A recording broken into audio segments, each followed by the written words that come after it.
opened up. Well, And house for the planning, and landfill's house for open cleaning. too. I know. Yeah, I was looking at Okay. blank CDs and DVDs, and I've got like Okay. hundreds, maybe thousands. Well, okay, we adjourned our business meeting and are now starting our study session. Since we're on a new recording here, welcome everyone. Again, there's a good contingent of interested parties here today, and we'd be happy to take public comment on that. I think what we should probably do first, unless there's objection on a format today, is allow staff to kind of provide an update and summary of this discussion. And then do you have a preference on when we take public comment? Should we do it after kind of a general? Travis and Adam Okay. have gone through their presentation. Okay, and just kind of level set how we typically do public comment. Please come up to the podium, state your name and address for the record. We usually limit comments to 5 minutes or less. And we'll probably stick to that given the amount of people that are here. You don't have to comment, but you're welcome to if you want, and you're welcome to stay for the entire meeting, of course. So it is always helpful for us to hear from the public, so you're welcome and encouraged to comment if you want. So Randy, you want to start us off and maybe introduce staff that Yeah, I'll introduce. So, we're here to talk about strategic plan. We're here today to talk about strategic plan for the fire districts, the county's fire districts. So Adam Weishar, the Emergency Management Director, and Travis Vogt, the Reno County Fire Administrator, have been working on this most of this year and previous years to come up with some scenarios that over the many decades, I think, have been asked at different times by various county commissions. So I'll turn it over to Adam for his presentation of this. Good morning, Commissioners. Adam Weishar, Emergency Management Director. Also here today, I want to introduce some of our fire chiefs that are in the room. Sitting over here on the far right is Chief Rick Graber. He's the Pretty Prairie Fire Chief, and he's also the president of the Reno County Fire Chiefs Association. Next to him is Chief Gerald Weens.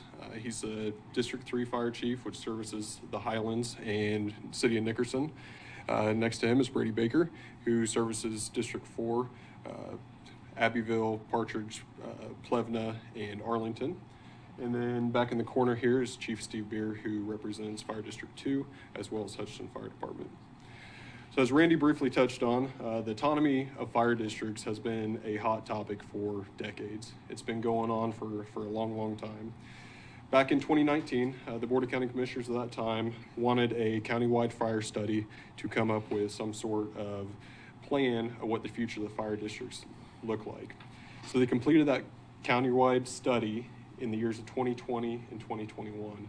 That was actually drawn out a little bit longer than what we wanted to, due to the fact that COVID hit right in the middle of that and everything was shut down, so it was hard for him to travel and get out places. That individual actually came from Wisconsin, so he's completely outside of our agencies.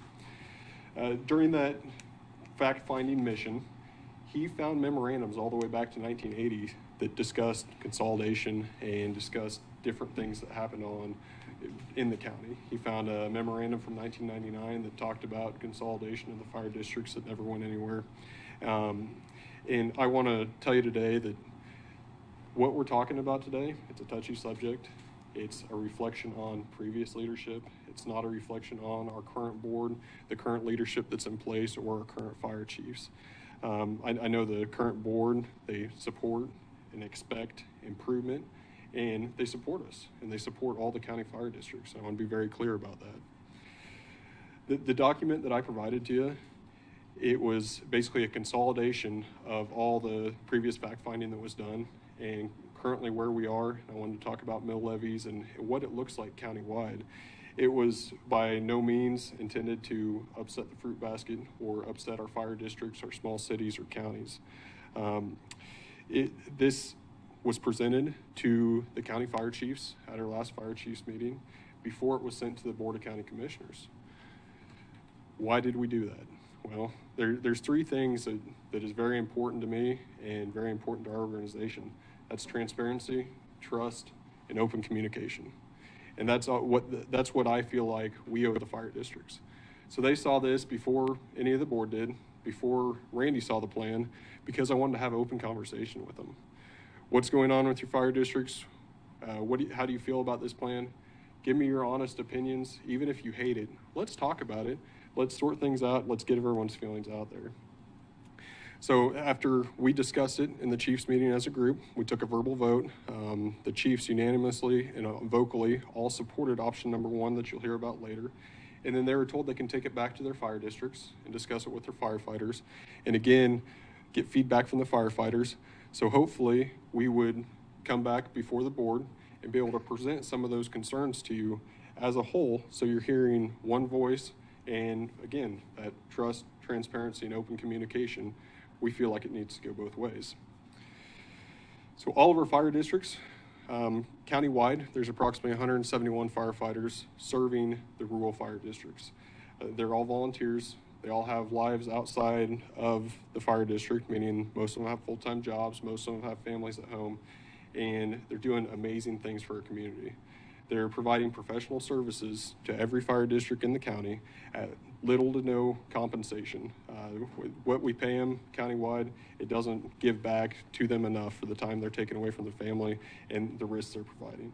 So again, I want to be very clear. I don't want to take anything away from these firemen, what they provide to the community, the professional services that our county gets at such a bargain rate. That's something that is to be said for the volunteerism in Reno County. While we continue to provide this professional service in the fire districts, our goal to present to you today is how to improve the safety and the service, not only to our firefighters, but to the community. So by having multiple fire districts respond, that's where the service to the community comes in, and the safety. It keeps your citizens safer, and being able to have multiple districts respond keeps our firefighters safer as well. We want to focus on the administrative side of the house. We don't want to get all into the operations of each individual fire districts, but we really want to have a cultural change where we'll have one large fire district and there will be a culture of professionalism throughout the county under one umbrella. Each individual fire district, currently they have their own culture. They're very professional. We love working with them, but we would like a new adapted culture. So what I want to talk about today is how we got here, the history, our current operations, the structure and mill levy, the options that the board will have, and the options that were presented to the firefighters, the benefits, consideration, and recommendations. The goal that I would like to set today is have some clear direction from the board of which option we would like to pursue. So that gives my office a clear viewpoint of this is exactly where the commission wants to sit and wants to do things. And it'll give us an opportunity before next budget cycle to put together a plan and present it back to the commission and to every firefighter as a whole. I want to be clear that we have not made any decisions. My office does not have the ability to make those decisions. It is up to the Board of County Commissioners and the Fire Board to make those decisions. All we can do is put together the facts, make recommendations, and then present it to the board. So that's what we've done with that document.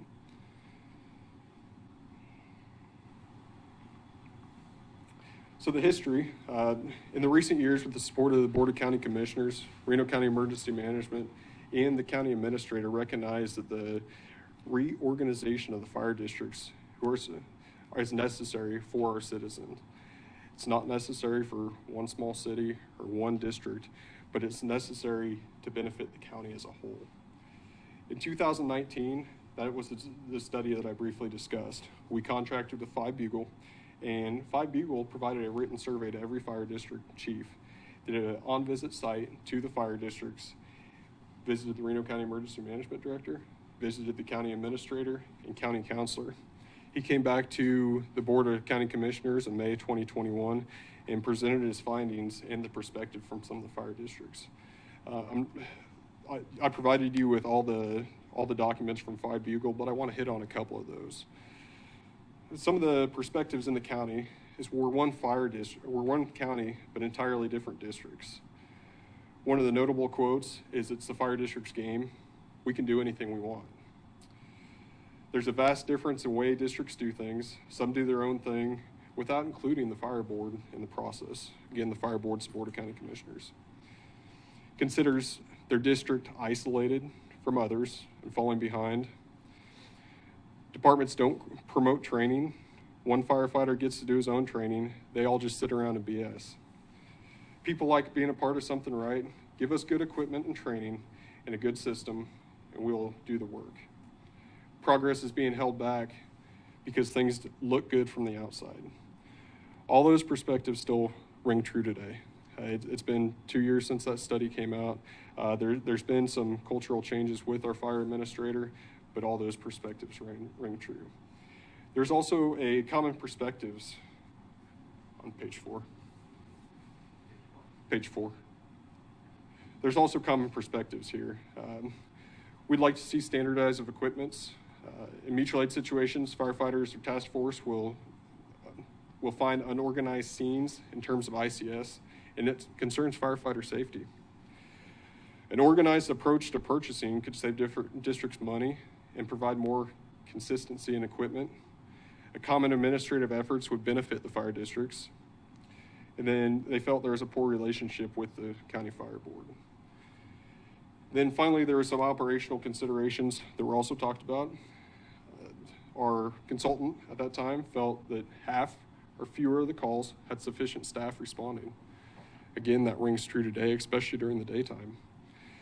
Limited standard operation guidelines. We'll talk about standard operation guidelines and the progress we made on that here in the future. Over-resilience on resources from from other fire districts outside their district, so it's no motivation to provide service inside their district. And then finally, safety compromising actions were observed. One of the things that he pointed out to us was there's no overall sense of urgency towards training, response policy, firefighter safety, or best management practice. He went out and actually viewed some of our live fire scenes, and he had some concerns that he brought back to the board at the time. So after this was all presented to the board, after his entire study was presented to the board, the commission motioned and seconded that the county administrator's initial focus should be on the mandated improvements on Article 1, Paragraph D on page 9 of 5 Bugle's report. Below is what was talked about. So if I read Section D here, it's create and adopt your strategic plan to set priorities for the county's fire services needs. Focus energy and resources to accomplish each priority, strengthen operations, and ensure that the fire chief, his or her chief officers, local officers, firefighters, and other stakeholders are working towards a common goal. The strategic plan will help establish mutual aid agreements on intended outcomes and assess and adjust organization direction in response to a changing environment. The strategic plan may include an analysis of current fire district boundaries, along with any recommended changes or development of practices to ensure compliance with current state statutes that regulate how emergency services can be delivered outside of fire districts. It would also address the state of the fire district's infrastructure, including a refurbishment and or replacement schedule, and how to innovatively address the needs of the fire district that face constraint as part of the greater county fire department. So that's what we're doing today. We're talking about that strategic plan and what's been developed. Page number 7. In response to the fire study, each of the fire chiefs called their own meeting on May 17th of 2021. Present at that meeting were fire chief from district number 3, 4, 6, 8, 9, and joint 1. So there's 2 districts missing from that meeting. Reno County Emergency Management nor full-time staff was invited to that meeting, but at the request of the fire chiefs, the president at the time requested a meeting with the Emergency Management Director, County Administrator, and County Commissioner Friesen to discuss what they found at their meeting. The meeting was held May 20th, 2021 in the fire station at Yoder. At that meeting, the county chiefs presented a document to us that said, these are the things we want to accomplish in the next year. They talked about standard operating guidelines and procedures, policies and training, VFIS insurance, radio transmissions, how turf kills, the contract between fire departments for some sort of mutual aid, and paying for that automatic aid. Training, building a standard training calendar together with other fire district chiefs to ensure that each fire station has a computer with internet access so firefighters can train remotely. And working on the basics. Bill paying. Ensure chiefs pay their bills on time and be held accountable when they're not paying those bills on time. Each chief would work with the other districts on issues that arise, and they can really create a bond and a culture amongst each other. Infrastructure and equipment, coordinate with other districts, standardize and capitalize improvement plans, work with county to create a fire district policy. They wanted a position description, what would be expected from them, and held accountable to that position description. And then they also requested quarterly meetings with the county administrator to discuss what was going on with the county fire districts. Following that meeting, none of those were accomplished, and until we hired a fire administrator, none of these items were accomplished. On June 8th, 2021, the Board of County Commissioners were presented a couple options. One of them was to hire a fire service professional to create, adopt, and implement a strategic plan. Another one was to hire a full-time fire chief and consolidate the fire districts into a county-wide fire department. Or 3, to maintain current organizational structure. At that meeting, the hiring of the full-time fire service professional was approved. It was also discussed not to call that person a chief, but a fire administrator. That way, there's no negative connotation of the current fire chiefs or the districts that were in place. In addition to the position description that we created for the fire administrator, we put together some of the short-term goals for the fire administrator position when they're getting hired that included setting priorities for a new consolidated district to meet the county fire services needs, determine additional resources that are needed, and ensure that all districts are working towards their common goal to focus on infrastructure, training, effective response forces, meaning there's enough people and enough trained individuals that respond to every fire, promote up-to-date, consistent best practices for the fire districts, and then finally safety. Safety is something that we're going to hit on over and over and over, and that's the biggest thing in the fire world. They're volunteers, but yet they're professionals, and we owe it to them to have the most up-to-date equipment and up-to-date personal protective equipment that money can buy because they're giving up their time and service. And then number 2 there, implement a countywide emergent and non-emergent standard operation guideline and accountability. We're going to hold every chief accountable to the position description they agreed to and that they signed. Establish a training standards for chief officers with up-to-date industry best practices, and then work with the fire districts to create heat maps so we know when there's fire districts or individuals who are unavailable during the day, and they can talk about when they have that volunteer workforce available or not, so we can get them the appropriate number of firefighters to a scene. Long-term fire administrator goals include implementing all elements of a strategic plan and then consolidation of fire resources. Again, we expect any consolidation or merger talks to be met with some stiff resistance, but we believe this will be the only way to achieve the level of training that is consistent across all districts and what Reno County residents expect from the fire service. If it's done correctly, we can not only improve the services to our citizens, to our districts, to our small cities, but we can also limit liability exposures. So on that, Reno County drafted a resolution. It came before the commission in 2022, and it was signed and implemented in February. In part, this allowed the county administrator to delegate an administrative oversight of the county fire chiefs, the county emergency management director, and county fire administrator, as the administrator sees fit. This also granted the Reno County emergency management director or the designee to have authority on scene in any county fire district if something arises. In March of 2022, Travis Vogt was hired to be the county fire administrator. He immediately began working on the priorities to meet the county's consolidated fire district needs and goals. In the meantime, approximately 2 weeks after he got hired, we all remember the gas explosion in Haven. That hire paid dividends to every single county department when that gas explosion happened. Yeah, it was in Haven's jurisdiction or District 9's jurisdiction, but every fire service was there, and Travis was the one who put that response together.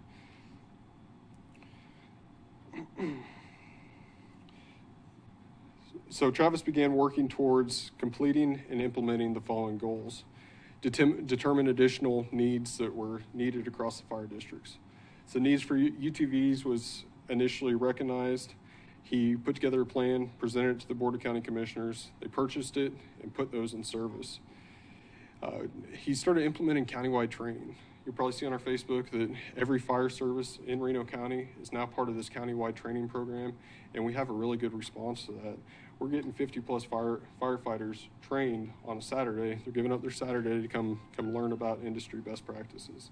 He's also started doing that at the fire chiefs meetings, where he'll put together a short training and all the fire chiefs can talk about it, discuss it, and talk about those industry best practices. The infrastructure and equipment needs.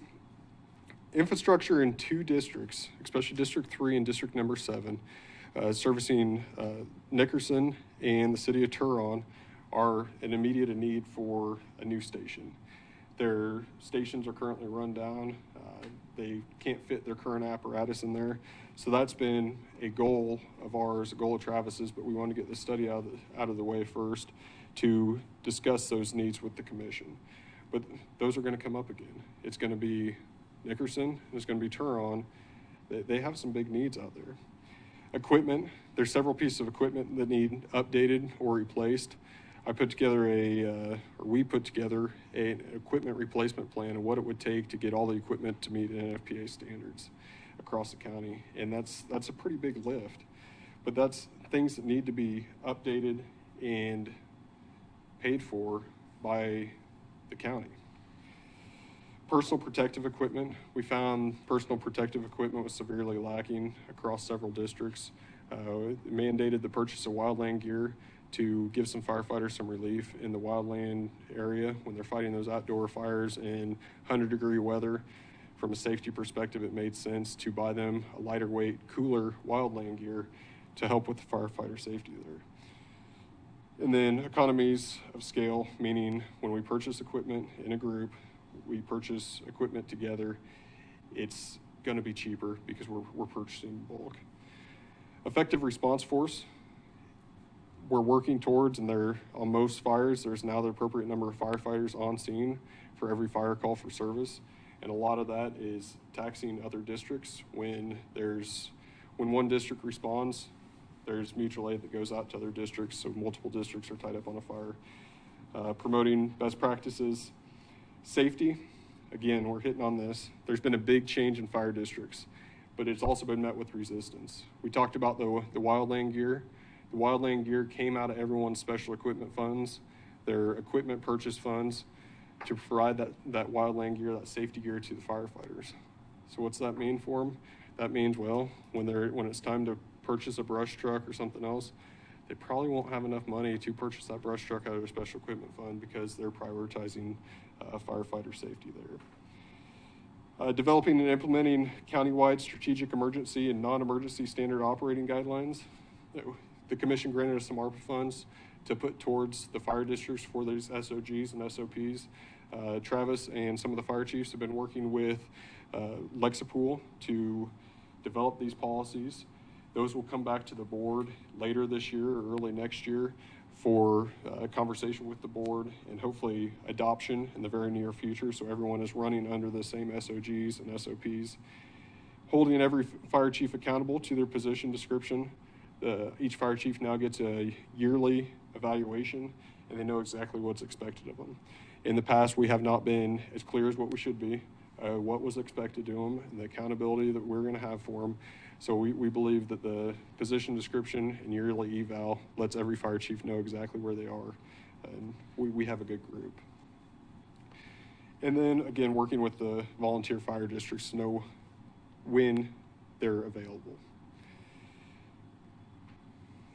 Again, we're going to be met with resistance, and that's just part of it. But I wanted to give you some of the perspectives that we saw prior to Travis being here. Gear. we got complaints that they were wearing bunker gear from the 1970s. When they would go into a fire, they would be on fire, and they'd have to figure out how to take care of themselves because we did not do a good job prioritizing firefighter safety. When they were going out to wildland fires, they were getting hot, they were getting sweaty, wearing their bunker gear. And again, that gear from 1970s does not meet NFPA standards. And if they're lighting on fire, we have a bigger problem here. That was something that got immediately addressed. Trucks, they weren't being maintained at some of the fire districts. Again, I want to be clear here that when I talk about some of these concerns or complaints, this is not a reflection of every single fire district. These are certain instances from various fire districts throughout the county, and I don't want to single anyone out or say that we've had issues in every single fire district because we haven't, but I think it's important to point out some of the issues that we have had. Trucks, they're not maintained or the batteries are dead. When they would show up to the station for a call, the truck either wouldn't start, it would have dead batteries. They knew it was down because it was getting serviced or a pump was out. No one was doing anything about it. So one of the fire districts, every single time they had to run on a call, they had to go into the station, they had to get their jump box, jump the fire truck, get it to the scene, and then hope it stayed running and nothing happened to it, otherwise they wouldn't get it home. Bills, we had a lot of issues with bills. My office pays every single bill that comes into every single county fire district. So every single district that gets a bill or has a dollar spent, it comes through my office and it's touched by us. What was happening is a lot of the bills were not getting paid or turned in on time. So we'd have late fees. We had a company that told us we could no longer use their services. We were getting things in the mail that we should never get as a county. We can pay our bills, and we should, but we weren't receiving those. So what we ended up doing with that is there's been some changes in leadership, and then we've also changed a lot of addresses on those bills to come to the county courthouse. That way we can ensure they're getting paid. And I'm happy to say that currently the bills are getting paid on time. Fire reports. Fire reports are still a work in progress. We had a handful of districts that have not completed fire reports. They choose not to do fire reports. Don't know why, they're supposed to, but we're currently working towards a standardized reporting system across the county so everyone's doing those fire reports. If you don't do your fire reports, you can't qualify for any state grants. You can't qualify for grants at all. So that's a concern for us. The Kansas Forest Service grant program that gives us a lot of money to the fire districts to do the reporting. So we want everyone to meet that standard that they're submitting their reports. CORA request, Kansas Open Records request, when they don't have a report to send, they weren't sending them. So we got some phone calls from attorneys that were unhappy that we're not fulfilling their CORA request because we don't have anything to give them. So we had to explain to them that some of our districts choose not to report. So there's no standardization across the county, and that's really what we want to try to implement, is some sort of standardization. Another district complained about not being allowed to touch equipment in training. They draw their operations on a board, and they were not allowed to put their hands on any equipment for fear that they would break it. In no way is that acceptable. Every firefighter should be able to have their hands on the piece of equipment and train on that where they're comfortable, so when an emergency happens, they're ready to roll. That's been addressed and that's been changed as well. There's some unapproved, very large purchases across the county. We won't get into the bits and pieces of those, but there are several of them over the number of years that I've been here. And then again, firefighter safety, personal protective equipment, and then on-scene command concerns. It's not only firefighters coming from us, it's other department heads, other counties. I mean, we get complaints from all over the place. We try to address them at the lowest level possible, address them with the chief and talk about those concerns. So currently in the county, there's 8 rural fire districts. They're overseen by the Emergency Management Office. Those fire districts cover about 1,000 to 1,100 square miles in the county. And they respond to all the fire calls, in addition to cardiac respiratory arrest, drownings, electrocution, or when requested by EMS or law enforcement. Each volunteer chief and assistant chief have several volunteers across the county The yearly salary for the fire chiefs is $6,000. The assistant chief is $3,000. And then each firefighter that responds to a scene receives a $12 reimbursement, or $12.50 reimbursement, and $12.50 stipend. That means that every 2 hours, they're making $25 on a call, up to $100 per call per day. This changed January 1 of this year with the board's approval. Prior to that, they're getting $20 per call.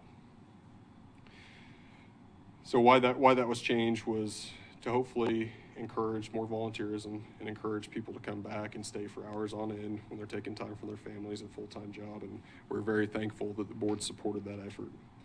So Fire District 3, they have 2 stations. One station's in the Highlands and one station's in the city of Nickerson.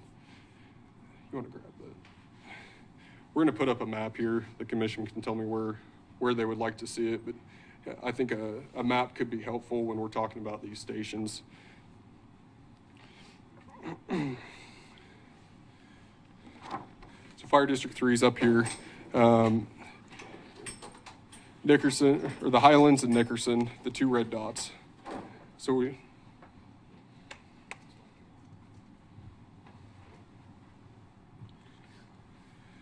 what we did is we went through the county map, and every red dot you see on this map is a county fire station that has an engine available. There's 2 black dots over here in District 4, and the 2 black dots, all that symbolizes is that there's a station there, but they do not have a fire engine that comes out of that. So we'll touch on that a little bit more in a minute. So Fire District 4 has 4 stations. Fire District 4 is the largest district in the county. Fire District 4 covers Arlington, Abbeville, Partridge, and Plevna. Langdon, sorry, correct.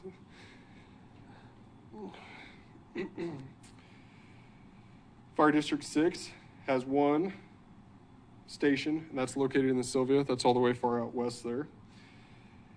And Fire District 7 has 1 that's located in the city of Turon. And then Fire District 8 has 2 stations. One's located in Yoder area, and the other one's located in the Pleasant View area. District 9 is over here, has 2 fire stations. One of them's located in the city of Haven, and the other one's located down here in St. Joe. And then Reno County Fire District number 1 is the Pretty Prairie Fire Department down here, and Joint Fire District 2 is up here in Buhler. The Joint Fire District 1 runs into Kingman as well. Joint Fire District 2 also runs into Harvey County. If you notice 2 sections on here, Burton and Rice County, those are covered entirely by the respective counties. So currently, as the districts stand, we don't really have a say in what happens in Rice County or Burton's jurisdiction. So that's this piece, and that piece up there in the top left corner.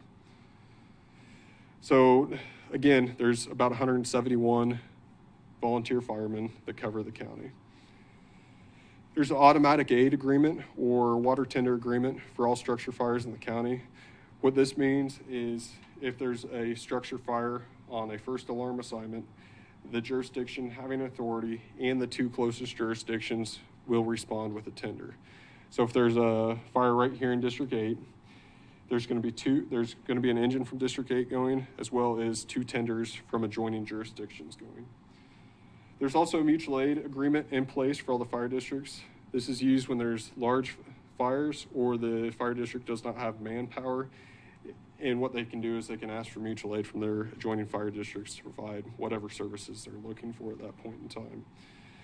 On the days that we have a high fire danger index or the wildland fire is great, danger is great, we have 3 districts being paged simultaneously, and that's changed within the past couple of years.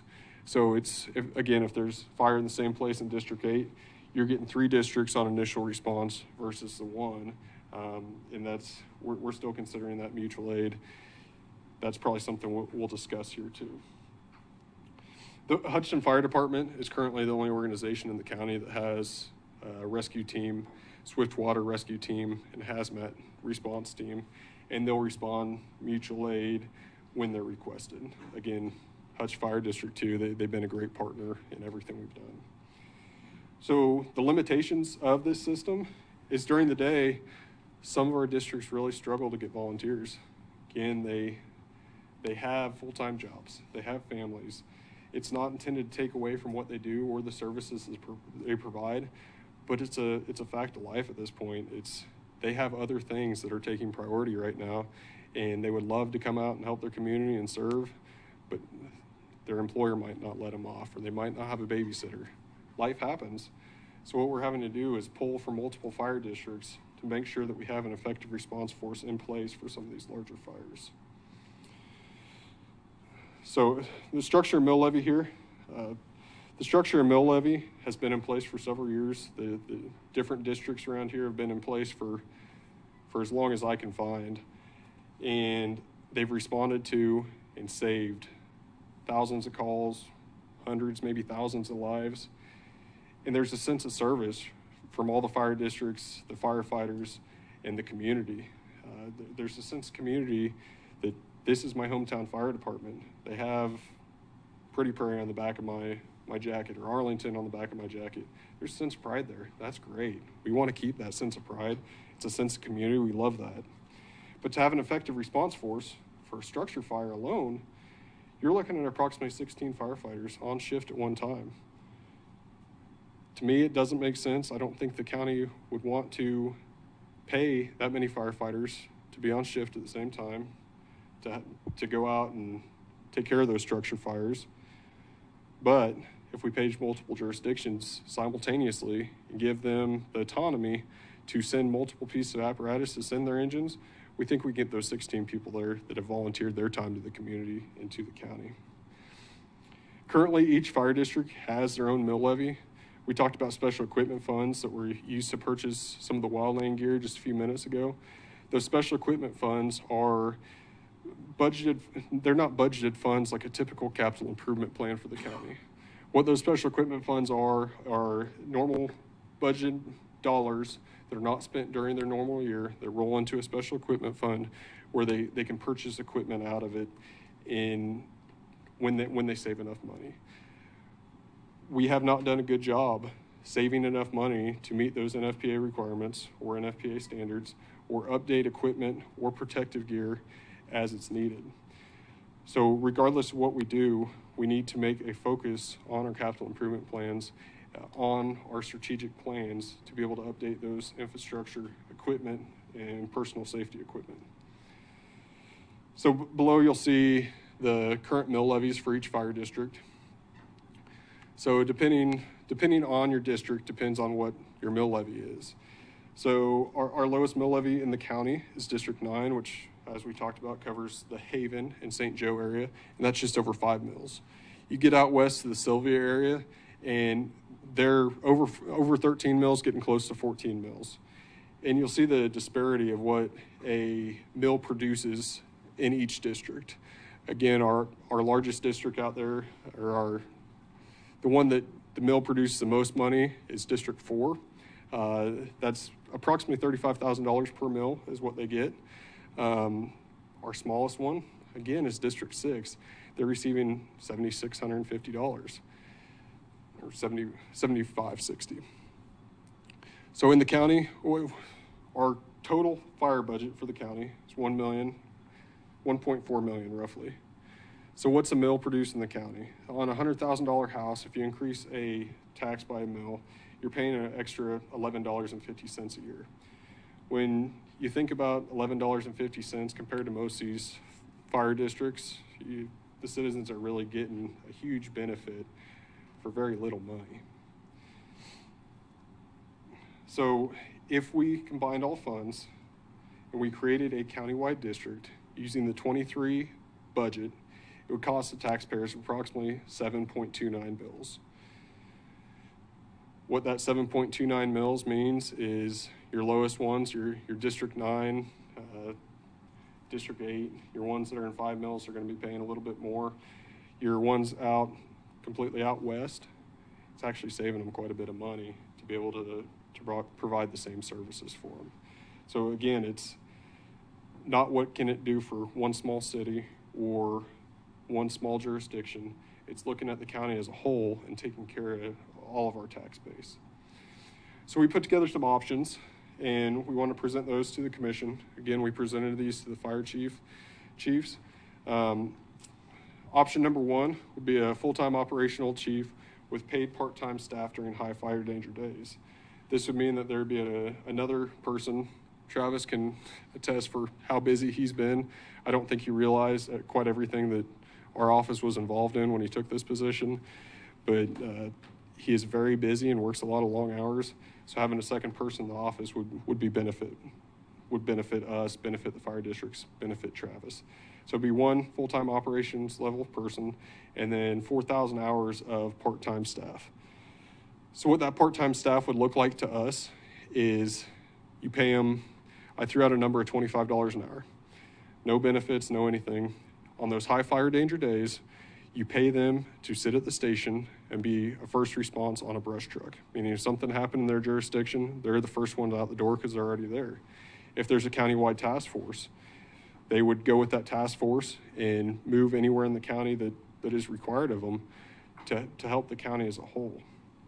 The 4,000 hours would account for approximately 31 days and 2 firefighters per district. We had a lot of questions on exactly what that would look like, and we don't have, it's all conceptual at this point. We haven't worked out all the minutia, who can do this, who can't, but we would like to say it's anyone attached to the fire districts currently that are currently serving could come work these part-time hours on the high fire danger days. It would allow us to have some callback where if something large happened in the county, we guarantee that we have some people that are being paid with county funds to come back the second day, come back the third day, and continue to work on those large fire lines. Currently, there's some districts on those high fire danger days, they have their firemen, they go and sit in the station because they choose to. It's their sense of community, it's their sense of pride. They'll go sit in that fire station and wait for a fire call to come out. I think that speaks volumes to our volunteers, but to me, it shows that we need to take care of those individuals. Those individuals that are taking their time out of their day, away from their families, away from their jobs, to protect their community. Let's pay them a little bit of money. Let's take care of our volunteers. Option number 2 here is a part-time paid department operating out of current fire stations 5 days a week, 8-hour days. That would have one shift with 4 firefighters and an operation level chief. As we progress through these, I want to tell you that we discussed all of them with the chiefs. We chose option 1 because I don't think the county is quite ready for a part-time paid department or a full-time paid department at this point. Let's focus on the low-hanging fruit and focus more on option 1. And as we start losing some volunteers, then we can progress through options 2 through 5. So I'll still run through them, but I want to throw that out there first. So the part-time paid fire department operating out of current fire stations 5 days a week, 8 hours a day. They'll have one shift with 4 firefighters and an operation level chief. It would be over 9 mills just for personnel only. When you start taking into account all the other expenditures, it would probably be somewhere between 11 and 12 mills to just bring on those 4 firemen full-time. So options 2 through 4 here, this doesn't take into account that we also would have to rely on the volunteers. No matter if we went all the way to option 4 here, to have a full-time firefighting force, we wouldn't have enough manpower or equipment in the county to have an adequate or effective response force. We would still have to pay those rural fire districts. We'd still have to maintain a volunteer workforce. So the numbers would go up even further. So number 3 is a full-time fire department with 1 station operating 7 days a week or 12-hour days. That would have 4 firefighters per shift, a total of 8 firefighters, 1 operation level chief. That would be over 11 mills just for personnel. And then number 4 there is full-time fire department with 1 station operating 24/7. That would be 12 firemen in the county total with 1 operations level chief. And if you remember what we talked about just a little bit ago, to go to 1 residential structure fire, we want a minimum of 16 personnel. So even if you call back on all 12 of those people, you still wouldn't have enough. So and then number 5 there, status quo. If the board so decides that we like the way the districts are, we like how they currently operate, we don't see a need for change, we don't see a need for an improvement, option 5 is there. We can keep them in place, keep them exactly how they are, but we're limiting growth at that point. So under each one of these, 1 through 4, what we'd want to establish is Reno County Fire. It would be established either under or within the emergency management office. We would maintain the current organizational structure of both the emergency management office and the fire districts. This means that we wouldn't change. We want the firefighters and assistant chiefs to be responsible of those stations, of their jurisdictions, of the community they serve. We've seen, again, that community pride. People love the names on the back of their jackets, whether they want to show they're from Arlington, they want to show they're from Pretty Prairie, they want to show they're from Nickerson. They want their names on the back. They're proud of what they do. We don't want to take that away from them. We want to provide more administrative support to them. We want to provide better funding to them. We want to provide more mechanisms for a better response. We want the chiefs or whoever's in charge of that district to stay in charge of that district and keep their infrastructure in place. So the benefits, I'm probably going to grab Travis for some of these benefits up here. When there's no artificial boundaries, so all these different colors are artificial boundaries restricting our fire districts from running to when they need help. So you get up, we'll pick on Pretty Prairie in District 8 here. So Pretty Prairie in District 8, when you talk about responses in that area,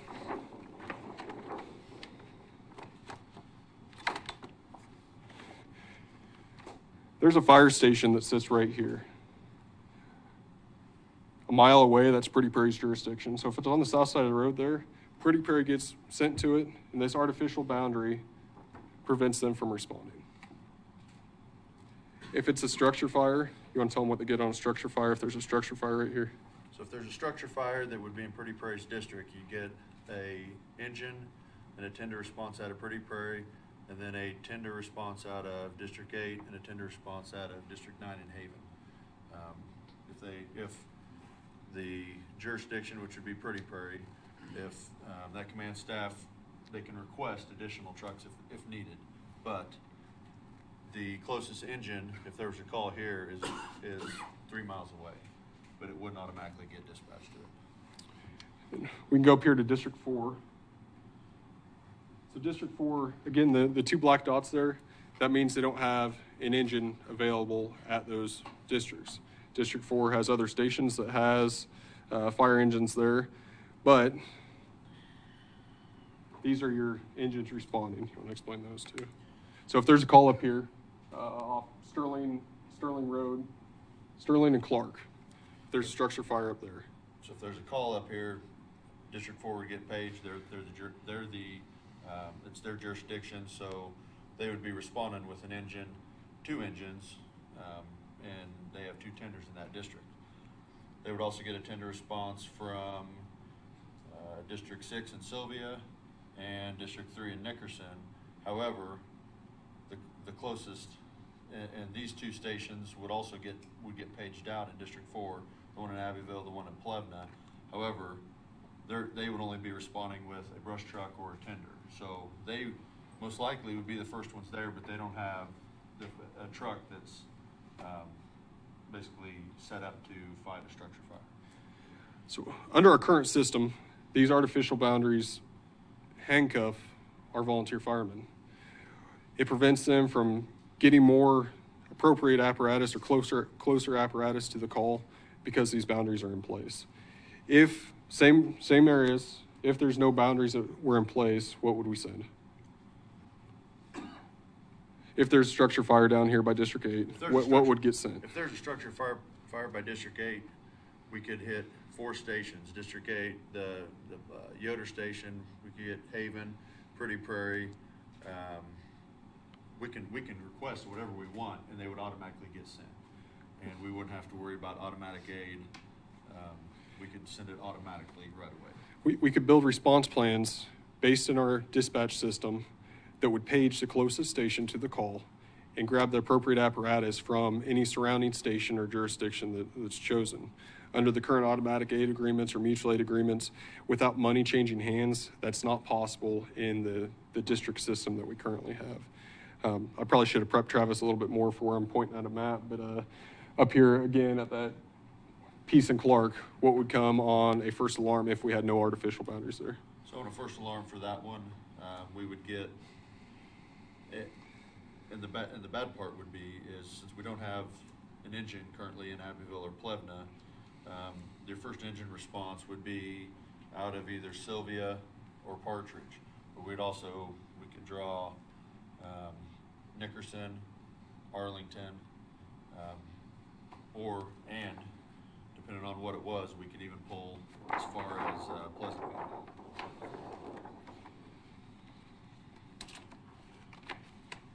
So what we're trying to point out is these artificial boundaries are currently, in my opinion, our opinion, are a hindrance to the fire districts as a whole and what is responding to your home.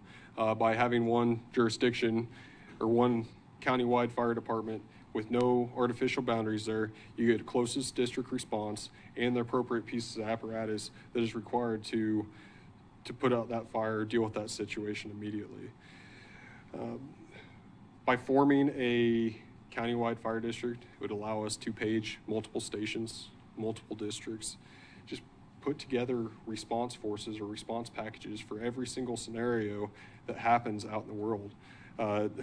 Right now, how it works is a page goes out to our volunteer fire districts, and it's just an all page. This is what's going on. They figure out what they're sending and who they have available. If they don't have enough available or they don't have the appropriate piece of equipment, then they'll start asking for other equipment. And believe me, it's worked. It's worked for a number of years, but the ones that are not getting the service they expect are our citizens. All they know is they want to pick up a phone, call 911 when they're having an issue, and they want a fire truck to show up. They don't care where that fire truck comes from. They don't care what's on the side of it. They just want it fast, and they want you to help them.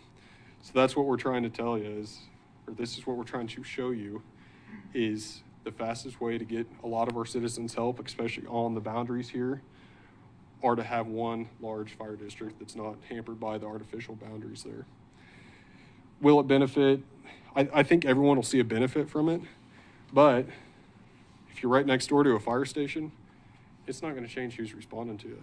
If you live in a city, if you live up here in Buhler, you're still going to be serviced by the Buhler Fire Department. That doesn't change.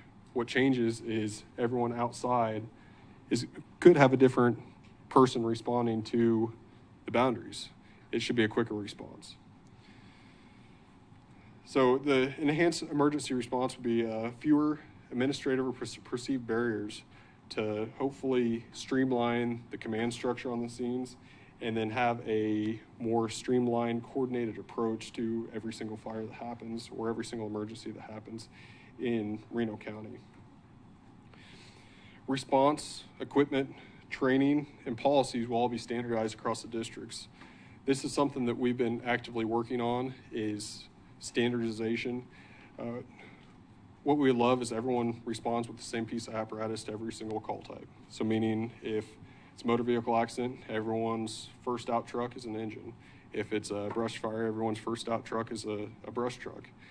Travis has been actively working towards that, and I think it's pretty well working in most of our districts. Equipment, we want to standardize the equipment, meaning if a firefighter from Fire District 9 shows up in Buhler one day, he knows how to operate whatever equipment they currently have. Keep everything the same so that way firefighters from other jurisdictions or other areas know how to operate that equipment seamlessly from all the other firefighters. And then finally, training. Travis has been doing an amazing job getting some of our firefighters trained. Not saying they weren't doing their own training in their home jurisdictions, but having a countywide training so everyone's on the same page. By having some sort of consolidated fire district, it has better defined goals, career paths, improved opportunity for professional development, and again, those standards have been started and they'll be implemented. What we've seen since Travis has been on board and started implementing some of the standards is we've actually seen a increase of volunteerism across the county. There's been a lot of volunteer firemen that have came on board in the past year, and it's more than I've seen since my time here. So it could be a change in leadership, it could be a change in pay, it could be Travis's position.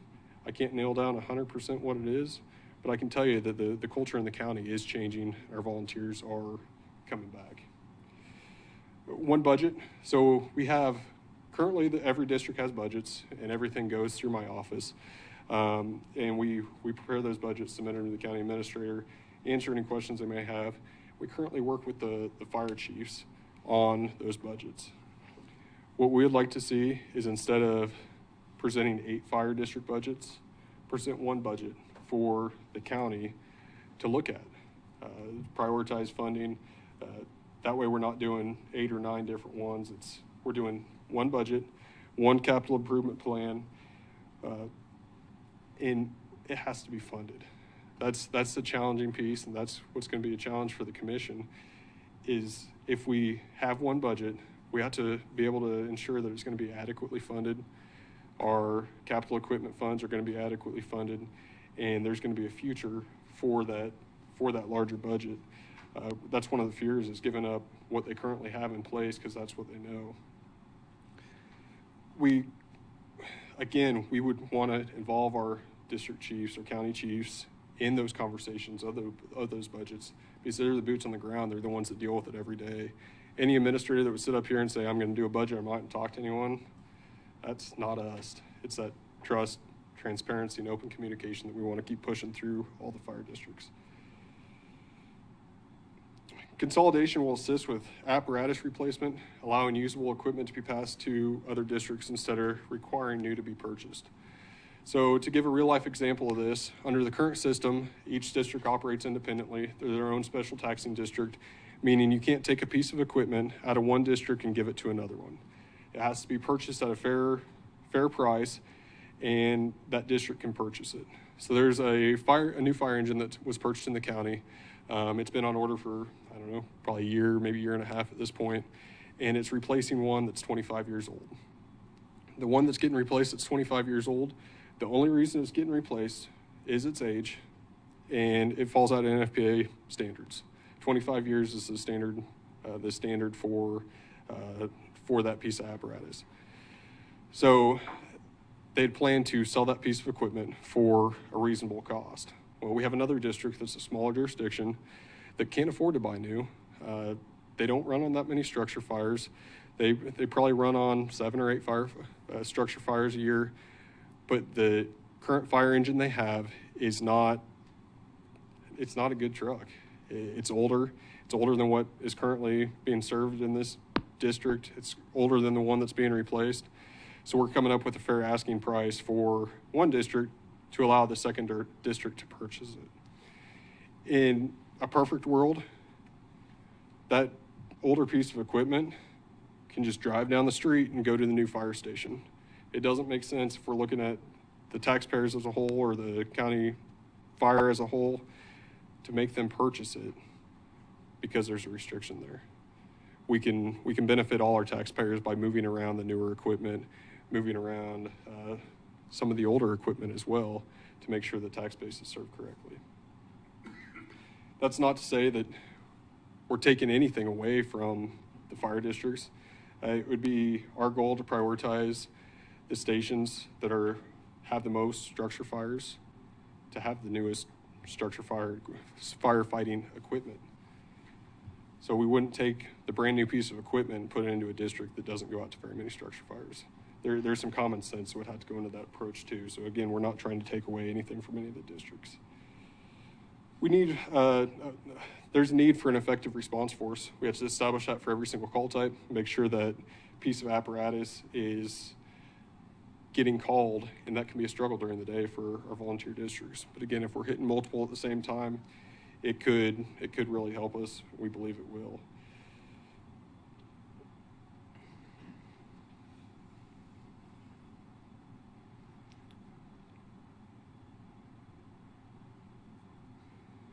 So some of the considerations, we talked about it. This has been a hot topic for decades, and no one's been able to really take it up because of the fear of what could happen. It's not going to be an easy task to complete, but After presenting all this to our county fire chiefs, the chief of every fire district in the county currently supports into option number 1 that was presented to you. A lot of the naysayers tell you that we've done it this way forever and it's worked. It has. I'll tell you. I'll stand up here and tell you it's worked, and they've done a really, really good job. But we're often operating using 1990 tactics because we have not allowed ourselves to advance over the decades. We're emotionally attached to how it was, and we don't want to look into the future and see how it could be. Change, it's hard on everyone, and I get it. No one likes change. Even if you complain about how it is now, change is going to be hard, but it's necessary for the growth of our firefighters. It's necessary for the growth of the district. It's necessary for the growth of county fire as a whole. And it's going to be necessary to get buy-in from the firefighters. We present it to the chiefs. We allow them to go to their firefighters and present it to them. But after the board meets and gives us their direction, we have to go out and do a monumental lift, get support from the fire districts, answer the hard questions, have discussions. It's our way is not necessarily the way it's going to go. It's we gotta be open to discussions, and we ask all the firefighters to be open to those discussions too, so we can work on the minutia. We want to leave the districts in place. We want to leave the leadership in place, but there are changes that could happen over time, and we want to be part of that change. We want to be part of those decisions and have buy-in into a countywide fire approach. So again, staff's recommendation is to support option 1. We'd have approximately 8 months to put together a more concrete plan, meet with all the fire districts, work out some of the minutia, whatever one could be called, address any concerns they may have, the sense of community, their sense of pride, and come back during budget cycle, present it to you, present a countywide fire district budget, and put it in place starting January 1 of 2025. So with that, I'll stand for any questions here. At this point, we might take public comment. I think that was next on the agenda, if that's okay. Okay. Is there anyone here for public comment? If so, please come to the podium, state your name and address for the record. Limit your time to 5 minutes, please.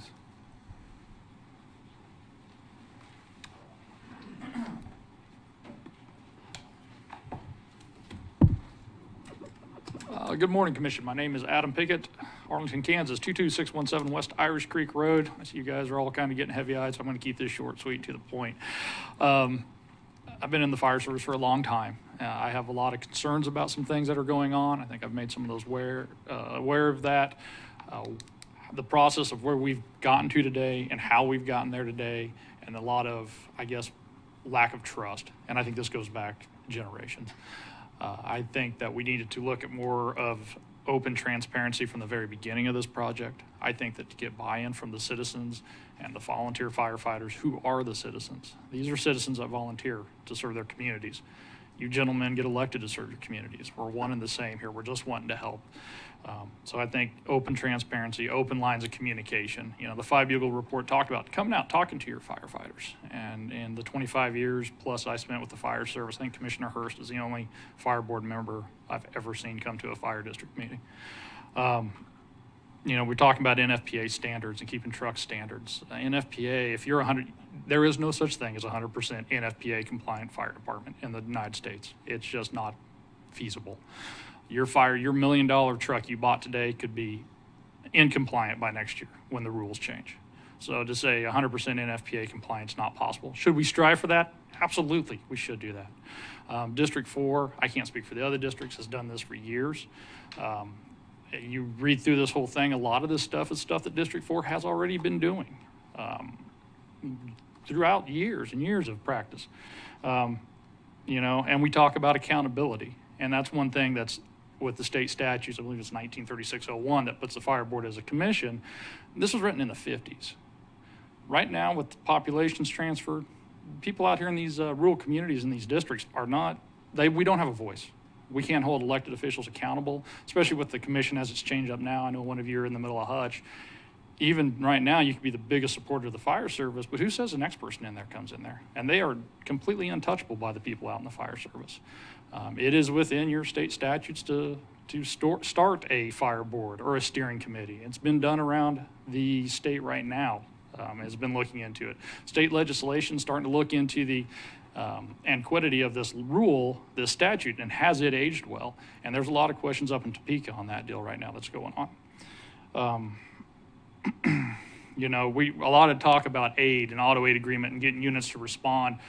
Reno County is the only place I know in the fire service that charges this fee for response. I come out of Sedgwick County. We work with Wichita, Sedgwick County, Derby, Mulvane. It doesn't matter. It's closest unit response. That's the thing. Whoever's closest to this house fire, this 1048 or car wreck, whatever it is, it's closest units response. This worried about these boundaries. These are taxing boundaries. These are for the citizens to have a buy-in on this. I have a lot more on that. I'll probably go through this more line by line going through there. But like I said, District 4, honestly, I would realize a citizen, I'd really like to see us have a voice. And I'd like to see us look to the fire boards or a steering committee to come out of the districts, made up of taxpayers who live within the districts and the citizens. I know Chief Bobby White from District 3 brought this up years ago, right after the 5 Bugle study came out. Other than that, also I know, I think we use the word fire. He was using the word fireman. I think it's firefighter. I mean, there's a lot of female firefighters out there. So I think that's the right thing to do. So all in all, I think it's an ethical thing. If nothing else, as a citizen of District 4, I would love to see you guys let us have a steering committee, let us have a firing board, give us the opportunity to fail. If we fail, that's fine. Because right now, this feels like we're the little red hen from the school story. You know, when we were growing up, nobody wanted to come help us. We reached out, we'd asked for help. We wrote our SOPs, asked for input from the county. There was none. Now, all of a sudden, we've built this district that with the communities and generations of people within these communities. And now everybody wants a piece of our bread that we've baked. It does cause some heartburn, you know. Why did we do this for so long? Why have we gone above and beyond and done this? Just so we can be divided up, my taxes go out, and our dollars get spent somewhere else. So that's all I have. I guess I'm open to questions. If anybody's got any questions. Thank you, Mr. Pickett. I've got a question. So this steering committee, what's required for that? Do you have any idea? Basically live within the district, be a taxpaying person. And for us, it would probably be, if we're looking at District 4, you know, we're set up pretty well that we could do that. We could have every city council nominate one person. That would give us 5, then probably have 2 at large coming out of the townships. Honestly, we could probably have something on the table, I would say, by the end of the month. Is that something that the board needs to take action on, or? Well, yeah. I mean, that'd be the opposite direction. I mean, that is an option that you could go and, I mean, you are, for when I you know, it's a longer question, I guess, or when I came into this role, I found out this is the way Reno County has historically always done it, is that the commissioners became kind of, in some cases by default, the board. They could appoint a board to be the fire district board. It is an option. How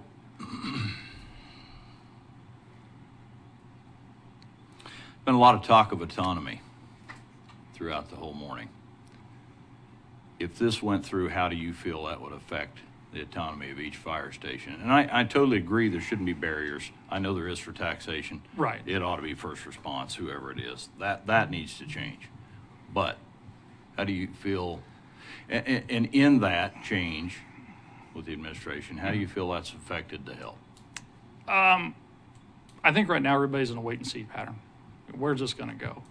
I think that's going to be some soul searching with the people with the citizens that volunteer, you know, with these people and their citizens, you know, it may not affect, actually it won't affect any of you. None of you live in District 4. So if I walk away tomorrow, you have no ramifications for this, but my friends and my neighbors back home do. the people that help build these districts. Most of them, if we go into Carolyn's there, I can sit there at that table and with any of you and say, I've run that person, I've run that person, I've run that person, I've been involved that person, I ran that person.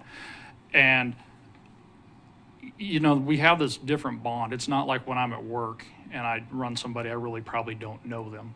When it's here, I know these people. I show up and they say, Adam, can you save my dad? You know, and there's nothing I can do. Can you help these people or that people? You have that emotional bond to the citizens that you actually serve.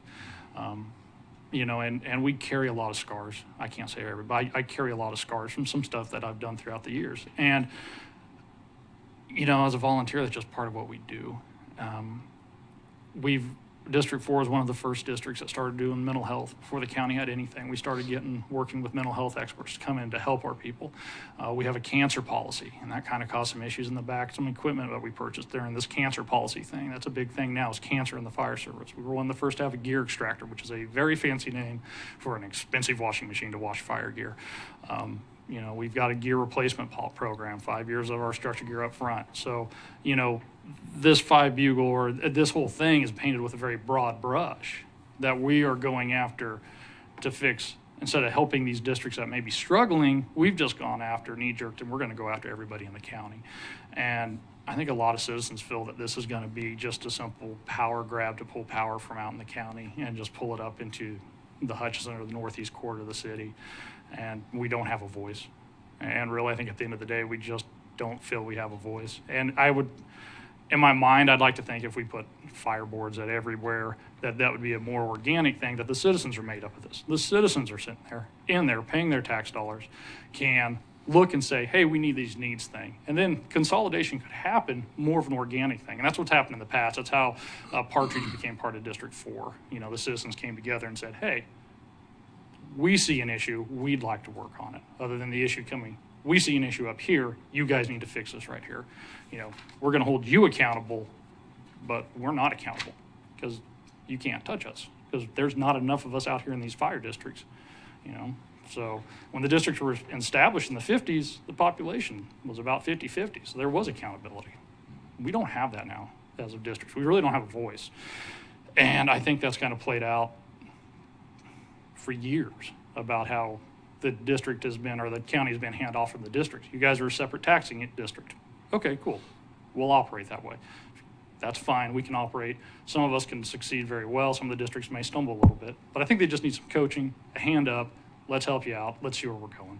So I guess, in my opinion, I'd love to see a district, at least District 4, run a pilot program with a steering committee made up of our communities. If it works, it's great. If it doesn't, hey, we can always say we tried. You know, so. Thanks. First of all, thank all of you for your service. I wanted to say that. And we had an incident yesterday morning, I think, speaks well of what went on, and it got put out and taken care of south of town somewhere with the response. And I think that's a pretty clear picture for us that it still works as is. We need to really, really take a hard look at this. Right. And there I guess from saying, there's a saying in the fire service, work hard, stay humble. And I think most of us are that way. You're not going to see us rock the boat. We're here to help, but from time to time, somebody's probably got to jump on that grenade, I guess. So, thank you, sir. Thank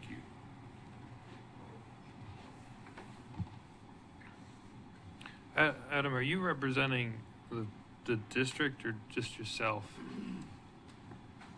No, just myself as a taxpayer. So, And you're not the fire chief in District nope. 4? I'm just a citizen that has a skill set I'd like to volunteer and help my neighbors with. I think it would be wrong for me not to do that, morally and ethically. And as far as like, the comments that the county's made related to the districts having issues filing fire reports and bills on time, is that a problem in District 4? It has been. We've tried to work with the state on that. I don't know if you guys were made aware of that. We went through here several years ago and did multiple years of fire reports, and I'd probably have to get some more. You guys, Well, I think their comment was just they didn't have the districts giving them the reports. Right, and they needed to turn in, CAFRs need to turn into the state. And when we did, and some of that was a post office issue, but so we had them all compiled, tried to send them up there, tried to work with the state. We have an email chain about working with them, trying to get everything figured out, and it just, bumping heads. So there was some technical issues and some issues with the computers. So they existed, trying to get them in the system. At the time, you know, we had no IT support from the county, so it was, we have to go buy our own computers and figure out, which is fine. We're a district, we're a I mean, sub-entity. but that's not true today, right? No, today I believe they have a system and everything, but I don't believe, I'm not a officer per se, so I don't do the reports here. So, And just to understand, you say you have no voice. You know, my understanding is we've tried to bring all of the fire chiefs together. We've tried to bring as many fire district volunteers together to communicate, to have training together. Do you feel like that's not a place to provide your voice? not really. I think honestly, as a fire board, you should come out to these stations. Come out and see what these crews, come out and see where these stations are at. See what equipment we have. See what our capabilities are. Because there's a varying difference in capabilities that we have throughout the fire districts. Our fire districts when I was running as a fire chief at District 4, the training officer at District 4, I always put it out at chief's meeting. Our district training meetings are open to everybody. And that it's simply as a recruiting thing, but also other districts can come and train with us. The board was always open to come to us. All you gentlemen, anybody can come. They should be open to the public. We should be transparent and let them come see us. So I think that's something that we would like to be able to sit down and say, here's a list of issues. And a lot of times we get hand-tied by, I guess you could say, the chain of command, that once you volunteer, we can't really come talk to you guys. Because now it's in this gray area. Are you a county employee? Are you a volunteer? And where does that line between district and county department starts getting real blurred on the volunteers? So you don't feel like you can communicate through your fire chief to? Yeah, I do. Okay. I do. And we run up the chain of command on that. But I think you have to also realize that the chain of command set up for more personnel issues. This is bigger than a personnel issue. If I had a problem with a firefighter, I go to my chain of command, I go to my next chain. Hey, firefighter Smith's doing this or that. Okay, go up. If it doesn't get fixed at that level, it goes up from that way. I spent enough time in the fire service and in the military to have a pretty good grasp of the chain of command. More of a personnel issues, absolutely. Mundane day-to-day things. This is a lot bigger issue, I think, than probably most of us realize in this room, of just how big of a deal this is. I think at the end of the day, we all want the same thing, better fire protection to the people out there. But how do we get there? And when commissioners are talking for 3 years behind closed doors about wanting to consolidate districts, instead of just coming out and saying, hey, we're thinking about consolidating these districts. What's the pros, cons with this? I think would have paid huge dividends here back 5 years ago. Well, I I disagree that the commissioners have ever talked behind closed doors. I mean, prior to 2 years ago, the commissioners couldn't do that at all, and I'm confident they have never done that. Well, there was a commissioner who stated that in a commission meeting, and I think you guys have been made aware of that. So, I mean, I'm sure they've talked to people, Right. but amongst themselves, they can't. And I would Wouldn't agree have done. wholeheartedly with you. Yeah. I'm just, okay, there's been statements. I've attended meetings out there, Adam, as well as you know. I heard from a representative that was at a fire district 6 and 7 meeting the other night. Lasted 3 hours, 3+ hours at Sylvia. Was a positive meeting. I believe both 6 and 7 members are in favor of proposed option 1. I think we are open to it and favor it over 5. And the other higher mill options, we don't care so much for. Understandable, right? Absolutely. And I think they went into a lot of this, from what I'm reading here, is they were looking at option 5. But after the meeting and discussion and so forth, they looked at, they came out with being pro for option 1 in this.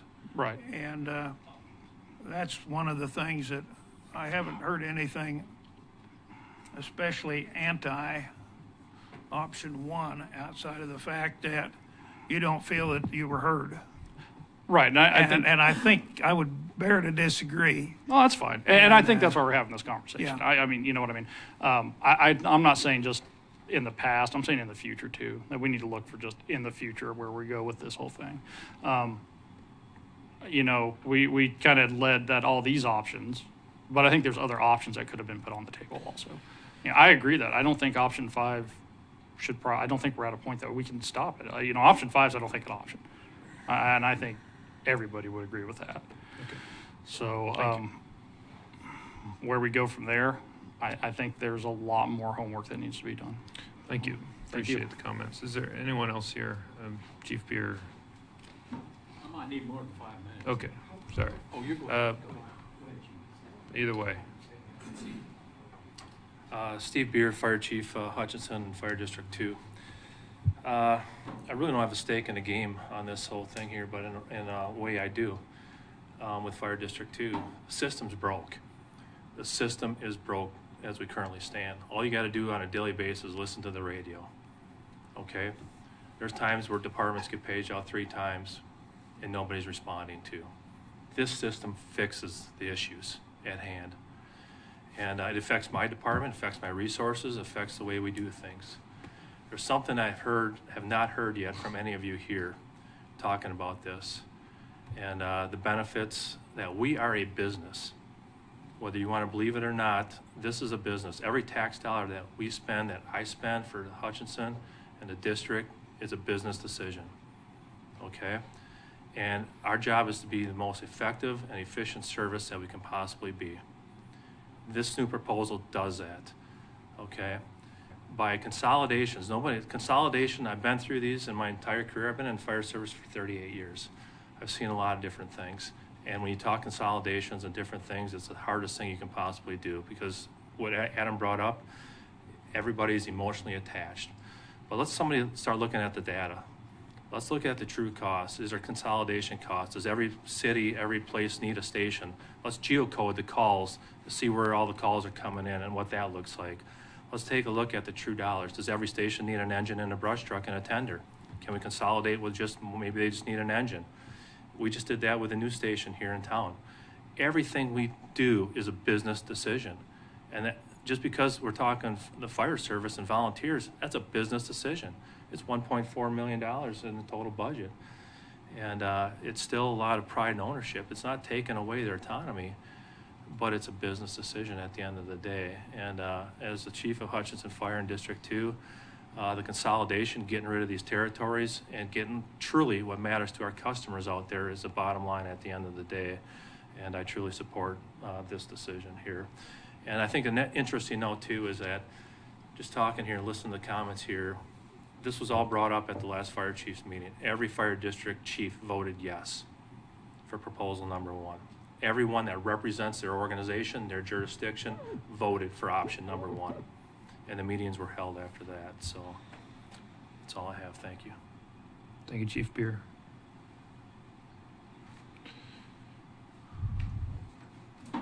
I'm Craig Childs. I with USD 310 for 40 years as their transportation director. I'm retired now. I made the mistake back in the 80s of complaining to Chief Branscombe that he didn't have enough firefighters in Abbeville. Boom, I'm on. Later was promoted to captain and later on to assistant chief. So with my work, I dealt with safety on a daily basis. It was transportation. And each one of our areas, fire districts, has a different fire load, different businesses there, different responsibilities, different things that you need, different equipment to pry towards a good, effective response. I'm not sure putting all your eggs in one basket was going to work, but public speaking is not my number 1 goal in life. You're doing good. But we very happy that you approved the new tanker tender for Station 2. 30 years ago, Chief Branscombe and I put that thing together every night, every weekend for for many days. A year later, we built 491, that's the other one in Arlington. We did all our refurbishing in-house to save money. And that's how we built up the fleet that we have now, which most have been replaced, but that's neither here nor there. The number one thing we could use our help, which may come from these two gentlemen, is help with recruitment. Maybe do some public service announcements on the radio, TV spot. Don't spend a lot of money. And I was the former president of the Reno County Firefighter Association when we finally had to face the realization that we couldn't come up with enough qualified instructors to meet the demands. Every year it got worse and worse and worse. We had a lot of dedicated people off of Hutch Fire, Reno County Fire District 2, and from all the volunteer departments to piece that thing together. And we decided to let that, and that was probably one of the better fire schools in the state of Kansas because it was live fire training. They did Christmas tree with propane, and we used tank pressure. There was no regulator. They did tank battery simulations. We had a air pack smoke room they went through. And we had to dissolve that, and we turned it over to Hutch Community College. And thanks to EPA, a lot of what we were doing became banned and illegal. So, out in our own district, we'd find someone who wanted an old house burn, and it didn't have asphalt shingles. We could do live fire training in that. But there's nothing replaces hands-on when you're doing firefighting. Not everybody wants to run into a burning building. A lot of them run out. So if we could get some help in recruitment, that would be a great benefit to everyone. That's addressing our problem. Training, as the chief will say, who is no longer here, training is an evolution. Now we have these electric cars that the only way you can put them out is to dig a hole and bury them or dump them in the river. Not in Ennisco, maybe Canopolis or Cheney, but you can't put it out. That's a whole new ball game for fire service. Once they start, you got a problem. So I'm glad that we're not doing the option where we're shuffling tax money around, because you start messing with people's taxes, mill levies and whatnot, first off, everybody will be real happy with you. And I looked on the flow chart that showed that the citizens of Reno County are the head of this board. And I hope you all keep that in mind, that you're here for the betterment of Reno County, not necessarily Hutchinson. It's a part of Reno County. Look at it as a whole. We certainly don't need fewer stations out in the county. We need more people to man them. And quite frankly, Abbeville could use a new station, and so could Partridge. They're cramped. We'd like to have an engine there, like to have the staff to man it. Thank you for your time. Thank you, Mr. Childs. Any other comments? Okay. Chairman, I've got a question too, for Adam or Travis or whoever. If one goes with option one, let's just put it that way, what happens to D7 and D3's buildings? I think we've allocated funds at least to Turon, haven't we? They have it in their reserve funds. Have it in their reserve, okay. So there's does that no, affect anything? there's no funds that have been allocated or built yet. What we would like to do is, if we went towards option one, is to find a building committee comprised of firemen or firefighters across all the different county departments, districts that are currently in place, and come up with a building committee where what makes sense for District 7 also makes sense for District 3. Maybe a couple tweaks there, but put together some committees so they really have the buy-in there. They're just currently on pause right now to figure out which direction we're going. I guess I'm not I'd have to think about that a little while, because you got people in their own district that have a pretty good idea what they need. And so I don't know, I'd have to think about that. The other one, a question I had was regard to your flow chart up there regarding who answers and who's the quickest person to get there, who's quickest. How educated is 911, or how does that work with the people at 911 that don't have a clue where things are at in the county? How are you going to solve that problem? So jumping back to your first question, real quick, the chief of District 3 is here. So if you'd like to, after I get done answering that question, if you'd like to have him come up and talk about stations, That's fine.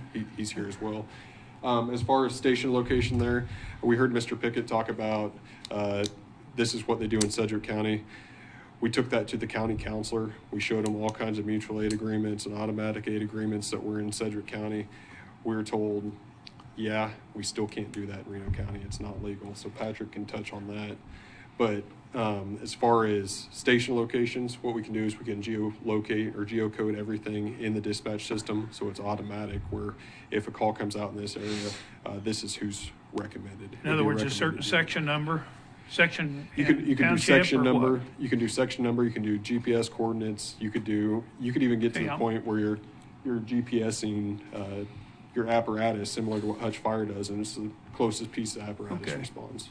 That was my one question, is because of lack of people understanding. We're a big county, and a lot of people, 911 may live in Hutch, that don't have a clue about where Adams Corner's at. And I'll tell you, Commissioner, even if the CAD crashed today, we'd be in some trouble.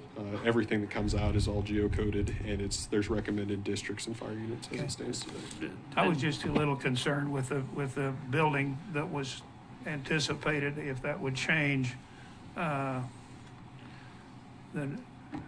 priority with going to option one.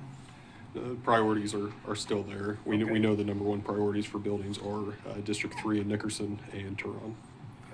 I want to make sure we're staying on track here today. I think we're headed towards getting information to decide an option that's listed on the screen here. And once we do that, Adam, there's a whole bunch of things that you're going to be coming back to us for to work through, including operational questions like this, maybe, and budgeting and consolidation of buildings and so forth. All of that comes kind of after we provide initial direction, right? So there's a lot. This isn't gonna, we can't solve all of that at the same time we pick the direction we're headed, right? Correct. Well, our goal today was to pick a definitive direction, or a direction the commission would like to see, and then come back with, after we meet with every single fire district, come back with a consolidated plan of this is what it would look like. So I do have a follow-up on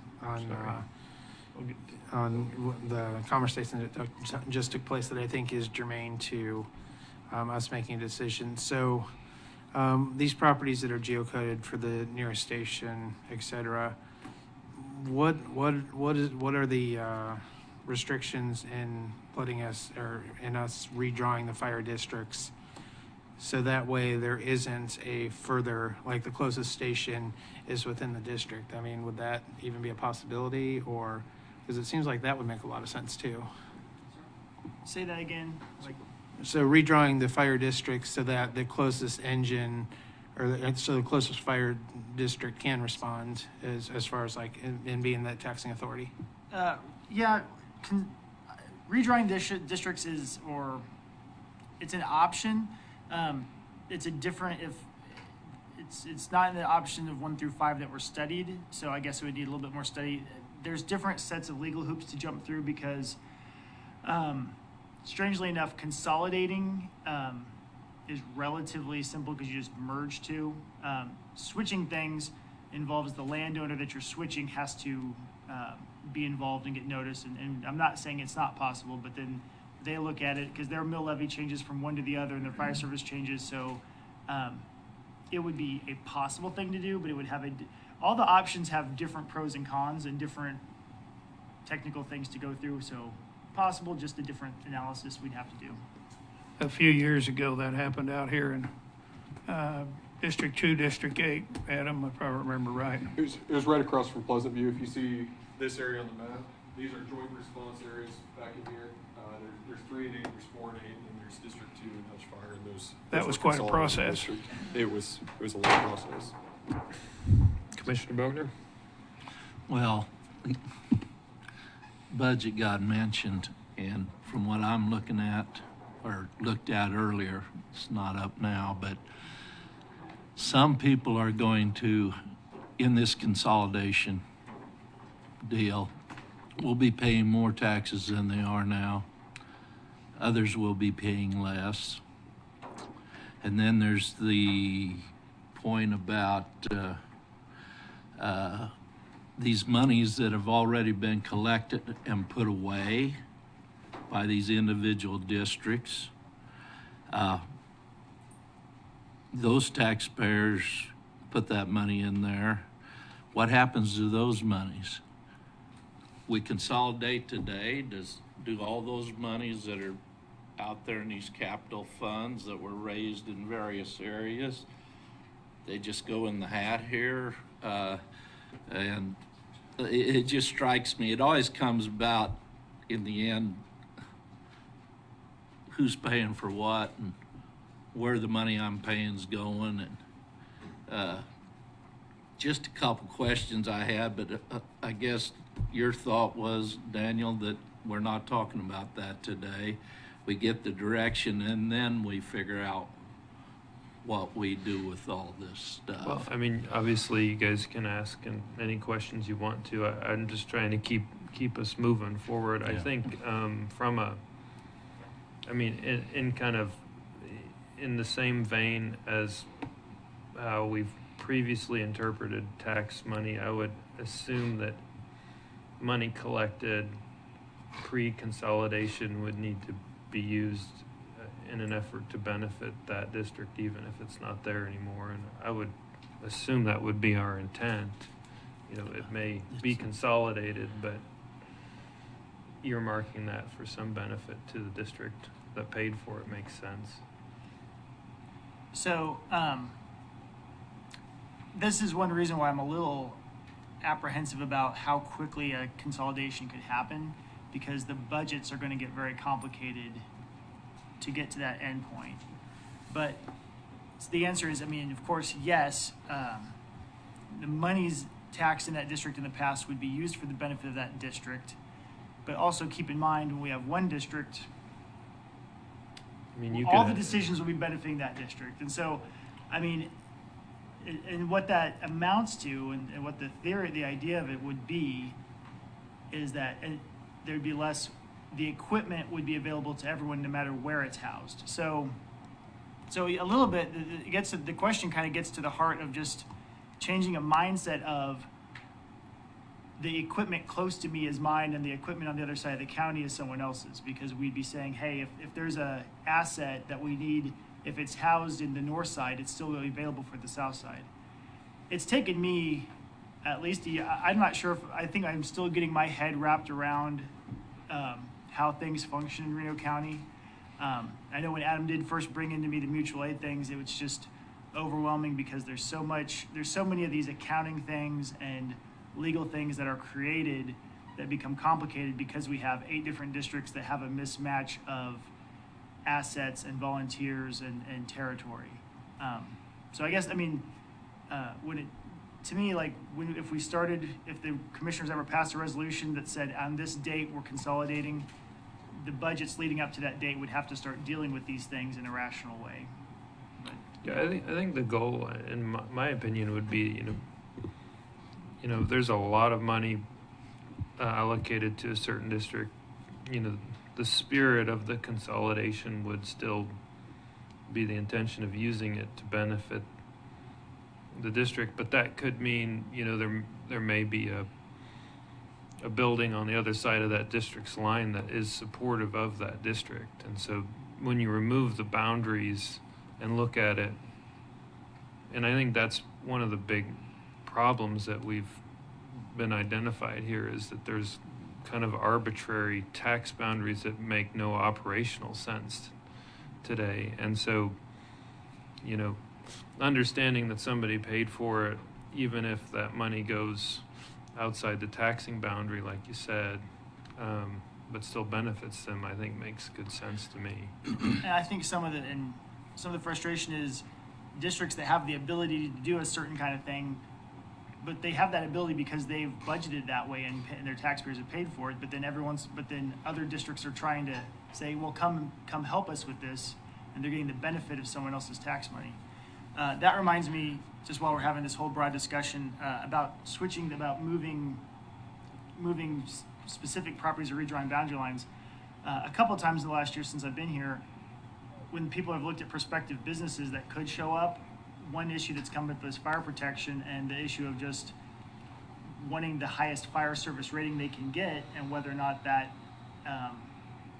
plays into which district they're in affects economic development to some extent. So I think this is also, I think that's a benefit of Plan 1 is it eliminates that issue, which has propped up a couple different times, where a business really wants to be in the highest rated fire district, but the location that they want to be in is not in that district. Well, I think we could, oh, go ahead, Don. Well, I just want to, it all comes down what can legally be done and how you navigate something. Even if you decide you want it, you still got to get there. And I appreciate your clarification on a few things there, Patrick. Commissioner Parks. Well, in some aspects of the local government, we can consolidate funds into a general fund, but we're not allowed to allocate them to another area. But by drawing in a whole district too, then we can do that function. And so the courtesy of the taxpayers in the Highlands, they don't pay for stuff in my neighborhood, which is understandable because they can't pay for those projects. But yet we're going to expect people to raise their taxes and help someone else increase their budget. When option 1 had 9 in there is what I've seen, and some of them have 5. I think it was 8 to 9 mills. 8 to 9, and some of them have 5. So it's almost a double of their taxation. And will they realize the double in their district? No, because it's going to be spread out. I don't know that helps, in my mind, helps anybody with how they perceive this. I don't know that there's a better way to do it. Obviously, you guys have been exploring this long before I got into office. But I know these kind of systems have been tried in other places. I've talked to some people that had said that. I don't know if Adam would be open to coming back, if you don't mind, back just for just a short bit to the microphone. You've been involved with Sedgwick County Fire for years, and they've went through the growing pains of trying this, and you've had the experience of being around when that happened. It might be enlightening for all of us to hear the rise and the pitfalls of those things. If you don't mind sharing, if you do, I won't make you uncomfortable.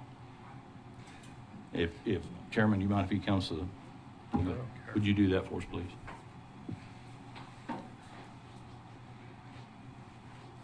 So my perspective is going to be somewhat, I'm from the floor. I have been there for 20 years, and Chief Brady Baker can probably help me out on some of this too, as he works over there also. I guess, what is your question? How? They went down the road of trying to consolidate Right. some districts in the county and So Sedgwick County is made up of a multitude of fire districts and departments. There's the big kingpin would be Wichita Fire, then Sedgwick County Fire District 1, which surrounds all the outside of Wichita. Then there's also a few volunteer departments, Colwich, and they cover Union Township, Mount Hope, and they cover a township out there. There's Cheney, they're a volunteer department. They cover kind of that where Sedgwick County kicks out on that one side. When the last time they talked about consolidation, and Sedgwick County Fire District 1 started in 1954, about the same time the fire districts would have started here. That's when legislation was wrote for starting fire districts. They looked at Wichita and Sedgwick County looked at Wichita Fire and Sedgwick County Fire looked at merging together, becoming one district. They, in fact, hired some people about doing that specifically just to look at consolidation and merging. And they had basically a steps that they were looking through, making sure it was beneficial for everybody involved.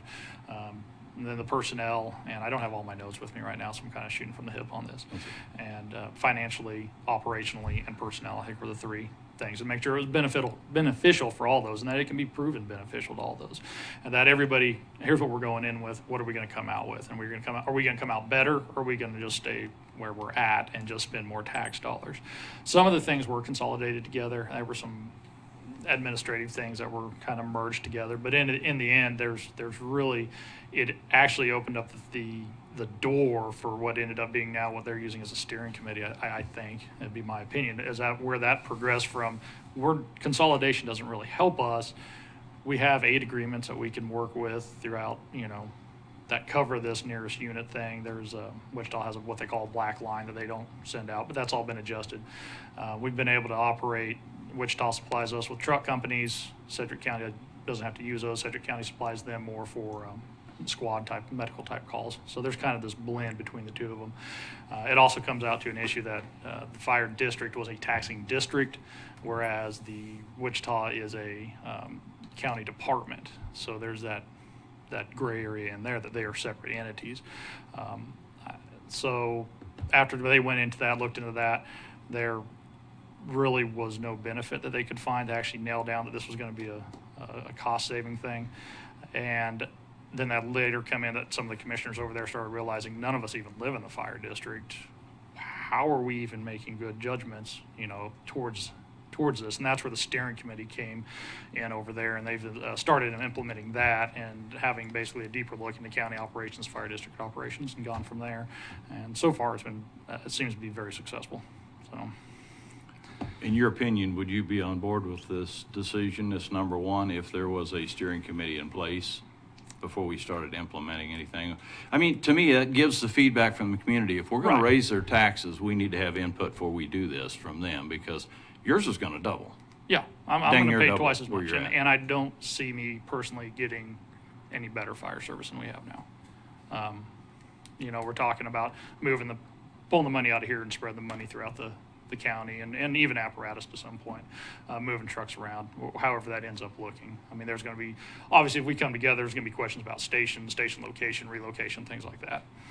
So I think honestly, just even as a good faith thing from the board, is having these people out there that live within the districts that are directly affected by whatever way this goes.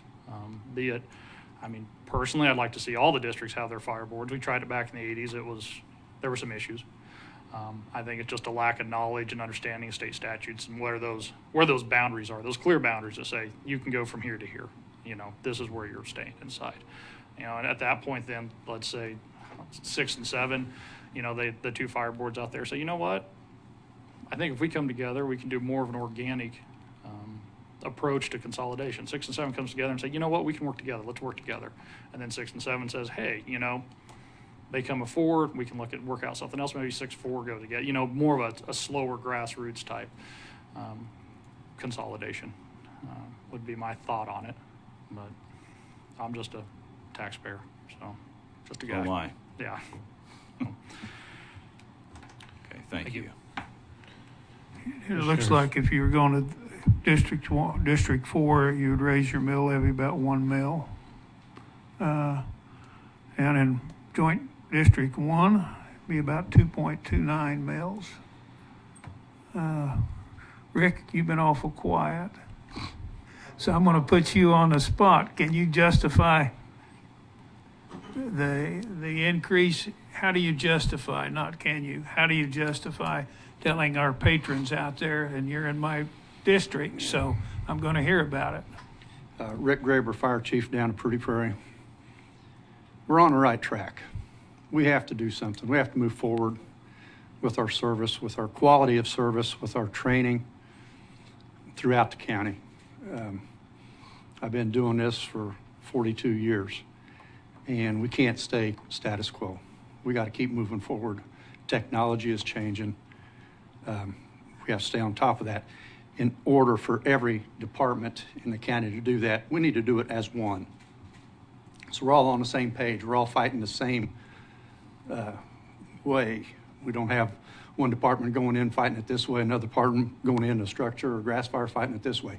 We need to be in the middle doing it all together. So I'm totally on board with the direction we're going. Option number one is the least invasive to the taxpayers, I feel. Yes, it's going to bring some up a little bit. It's going to lower the others. But when you get rid of the boundaries, you're going to help the constituents by having, the closest station respond to the incident, no matter what it is. Because I've got to go clear around the lake to get to that part of my district. That takes us 20 to 30 minutes when I got a station in Haven that can make it there in 10 or 15. So, and it's the same throughout the county. Having one taxing entity in one district, I feel is the way to go to help that situation, to help on the financial end of it. I don't mind spending the money that I have saved up over the last 40 years to help out another district that needs help because of their lack of tax money coming in. It's all about working together. So that's, unless you have any other questions. Thank you. Any other questions from the commission? Commissioner Weitzel? Yeah, so I don't know, and I'm in District 4, so I'm the guy in the middle of the city that this doesn't affect one way or the other. But there's some guiding principles that have kind of led the way I view things, and one of those is that local representation is best. So the people in the city are going to take care of their city and their neighbors better than anybody else. And I feel like if we go to a countywide thing, we're going to lose some of that. We're going to lose well, I was talking to some of the people down in Turon, that we're saving for this new fire station. They were going to do a lot of the work themselves. Whereas, if it becomes a countywide deal, are like, well, we're getting all this tax money from the county. Why should we, volunteer our time to put up drywall and stuff, or, we need the county to give us another fire truck, or whatever, rather than going to their neighbors and saying, hey, we need this, we need to put some money for it. And so, I think local representation is key for people to have buy-in, and I kind of like the idea of the steering committees and redrawing the boundaries so that way, Haven isn't having to go around, or Haven can respond instead of having to go around a lake, and things like that. If we've got the geocoding data in there, we know where the boundaries need to be drawn, and it's just a matter of taking the time to do it, and then notification. And it might not work in every district, but we've got a fire administrator to help the process now, so hopefully we don't have a lot of the issues that we used to have. I don't know, I just can't in good conscience go a direction where we're creating a bigger bureaucracy where people are not going to have as much of a say in what happens at their local fire station. So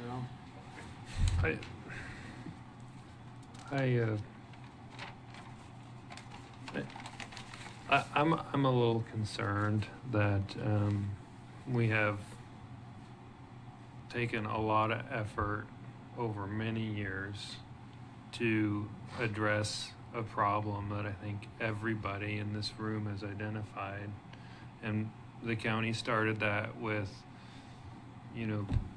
having emergency management put more focus on it, now hiring a fire administrator. They've taken years to gather together desperate districts, fire chiefs. They get them all in the room. They've had years of conversation, and we get to this point, and we have a recommendation from the people we told to do this work, a recommendation that's been approved by all the fire district chiefs, and then we start picking it apart again and saying, hey, we should just let every fire district do whatever they want based on, the fact of the matter is they're raising a lot of issues that require a lot of coordination, sophistication, from the financial points to the operational points to the safety points. And it's just, no matter the best intentions, it's extremely hard for a volunteer group to execute the level of service that I think everybody needs and demands. And in this day and age, getting people to volunteer to dedicate their time in such a small district, I think is unsustainable. And so, I don't want to be on the fence here. If we're going to go that way, I'd want us to figure out a way to be hands off and tell Adam and his people, you're out of this. They want to do their own thing. They want to manage their own district. They're on their own. And if that's the way the people in that district want to do that, then maybe we can do that. But I don't hear the public saying that. I don't think that needs to be, because we've got a fire administrator now. They can provide directions. We've got job descriptions for the chiefs and accountability for the chiefs. So a lot of the problems that were, happening in 2019 are things that we can address now. But I think we're creating more. We're actually creating more bureaucracy by creating more committees that would. I truly believe Adam and his team have been listening to all of the communications that have been coming to them, and I don't think we need to create more committees to provide feedback. We're here, despite what a few people have said today. I disagree that we're not listening. I read all my emails. I try to respond to all of them across all of the districts. I think all of you do too, and we're taking all that input, providing it to Randy. It goes back to Adam, and the system is working, and we're here to this point with all this momentum, and everybody's in agreement, and then all of a sudden the commissioners are starting to pick apart what is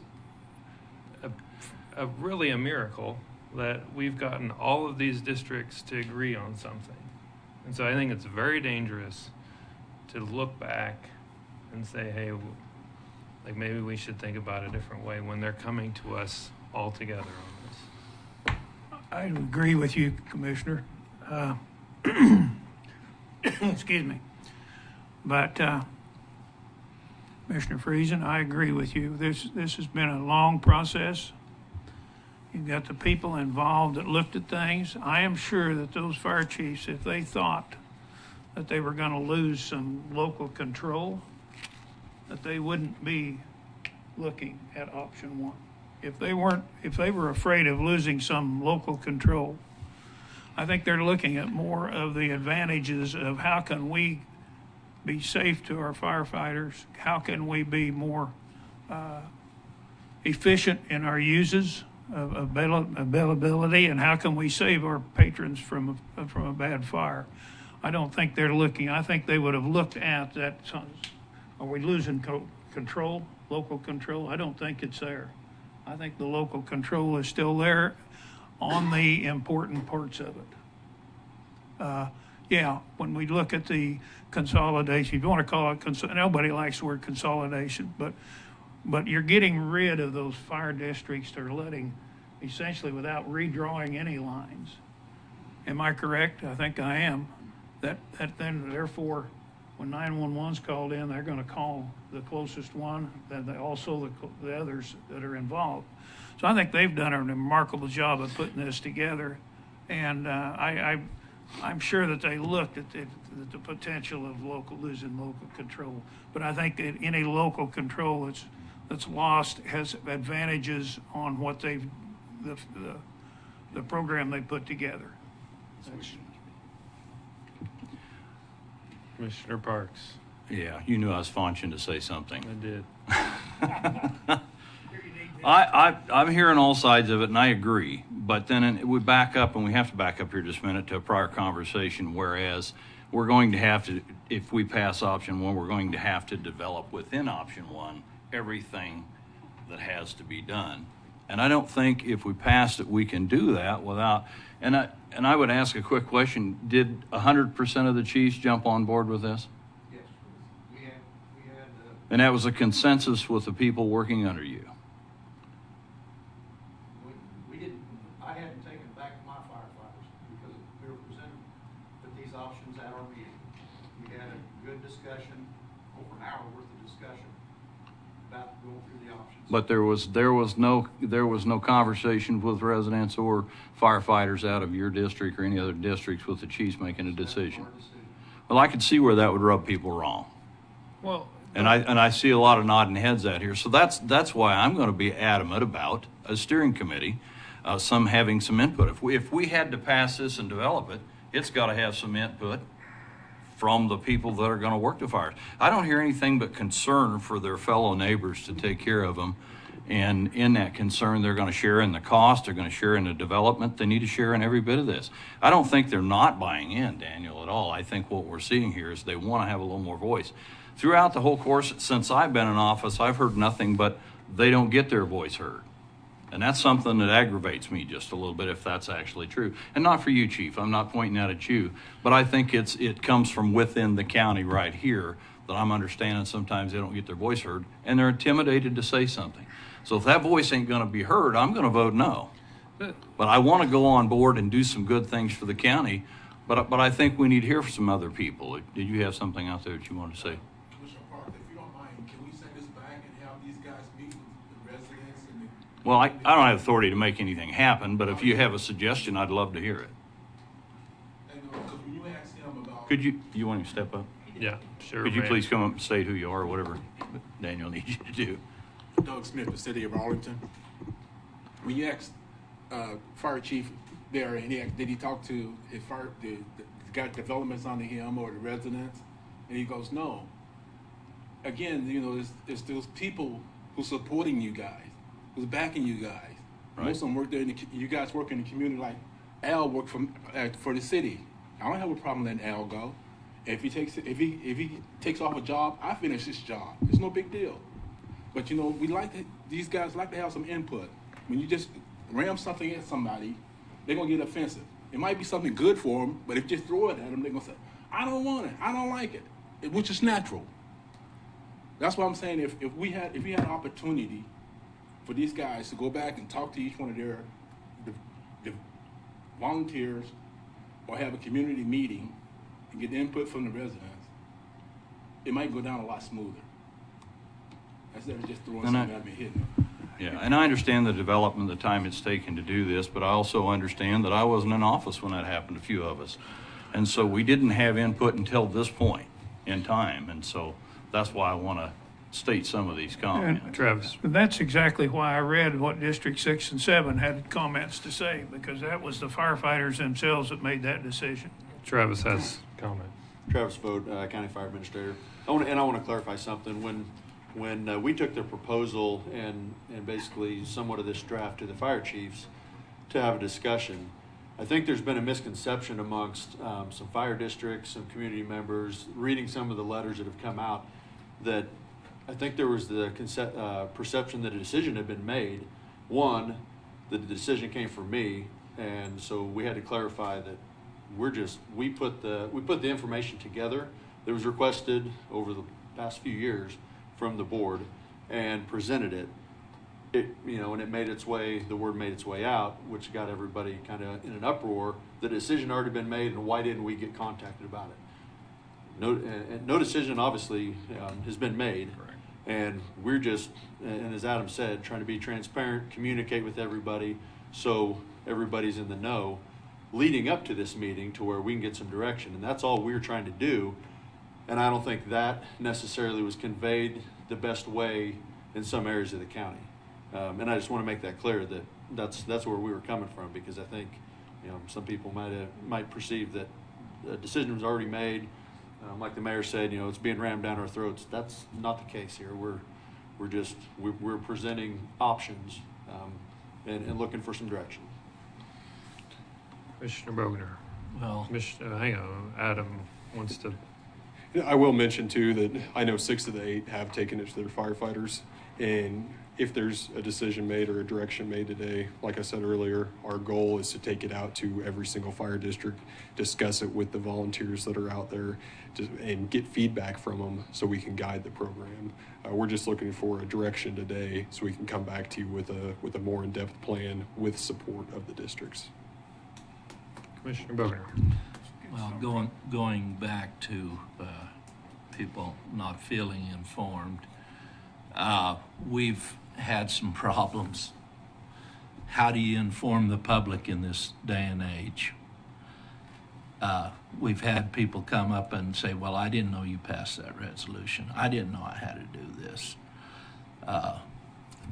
The bottom line is, used to be the newspaper, used to be, you know, so that's why the antiquated laws. Some people don't get on the internet. You personally make a what I want to say, you personally decide whether you want to become involved and educated on what's going on. You don't watch the ball game tonight, you look at this video. What did those guys do today? We've got a society where people don't pay attention. And then when it happens, they say, why didn't you ask me? Why didn't I know? There is a certain responsibility on the other side. We voted today to make this available to the public. Is anybody using it out there? Oh, I'll get a few phone calls. I'll get my share of emails. There are some, but how you get to the whole group and then they complain that they haven't been told, they haven't been included? How do you get to that point? And I see that as part of what's happening here. There's certain things available to us, but we never ever reach all the people. You always had a certain amount of people who are uninformed, and they have an opinion, and they're gonna let me know their opinion. Mr. Boger, if I may. How do you get people informed? You keep it local. I mean, if something's going on in Haven, you're a lot more likely to know about it than something going on in the county, which is why, you know, and I will push back, and you know, businesses scrap things that they've worked on for years all the time, either because they get new leadership or they reevaluate or they have different priorities now. I mean, yes, there was a lot of work that went into this, and it sounds like there's a lot of good things that you guys have done in the county to mitigate a lot of the issues that were there. And so I'm very, very much appreciative. When we talked earlier about the gear upgrades and stuff and getting everybody on the same board with that, that's something that's happening now without the consolidation of fire districts. And by consolidating them, you know, the chiefs are going to lose authority. They're going to lose power. They're going to lose the ability to affect their local fire district the way that they do now. I mean, that's just what happens with consolidation. I mean, there's no way around that. You know, I mean, I think making a bigger government is a mistake, or a bigger entity is a mistake. And that's my opinion. I always think a bigger government's a mistake. You know, we've talked this about going out and talking then to the fire departments, the different districts. Is that correct? About if we would go, let's look at option one, then you go out and talk to them. Is that what I'm hearing, Adam? That you go out and visit with them and see and talk and inform and hear. Yes, sir. I think the rub is that a lot of our volunteers have given so much time to our communities, and they don't feel included in this decision. They feel like something's just going to get put on them. It's going to get rammed down their throat. They're not going to have any say in it. And that's not our intention here. Our intention is that we've worked hard up into this point. We've spent hundreds and hundreds and thousands of hours to get to this point. Now let's involve them in the minutia. Let's involve them in, this is what the districts are going to look like, or this is what span of control is going to look like. This is what everyone involved in the station is going to look like. Maybe they don't like to be called a captain. I don't care what they're called. Do they want to be called a station chief, a battalion chief? Get them involved in those decisions so they have buy-in. Well- I think I may have a compromise to move us along if you will so entertain me. What if we go with option one, but any current districts that want to opt out, we give them that option, so it might not necessarily be an entire county district. It might be like, I don't know, district, you know. So, the only issue I have with that is how would we determine which districts want to opt out? I guess I just wanted to reset a little bit. Legally, administratively, you five are the board for each of these fire districts. What we call the fire chief is the head volunteer or paid person, but the person responsible for the volunteers. But administratively, all the fire districts currently under the hierarchy are underneath the fire administrator and the county administrator. And just the reason that's important to just reset and state for the meeting. Can we delegate our authority to a local board? You could. I mean, yeah. For whatever reason, it hasn't been done here in Reno. For some reason, a long time ago, this board became the board for everybody. And it doesn't really matter, I guess, historically why we're here now. Okay. But, Well, yeah. I just want to encourage the commission to make sure that they're collecting a full, a full kind of representation. Like I have heard and gotten email from one, maybe two people, and I've heard from one or a group of people here that I don't know, maybe they're fully representative of the district. It's a little unfair to say, well, somebody's complaining that's a representative of the entire district. I don't. So we were elected to represent the county in these matters, and if we want to, I guess, delegate it back down, we can.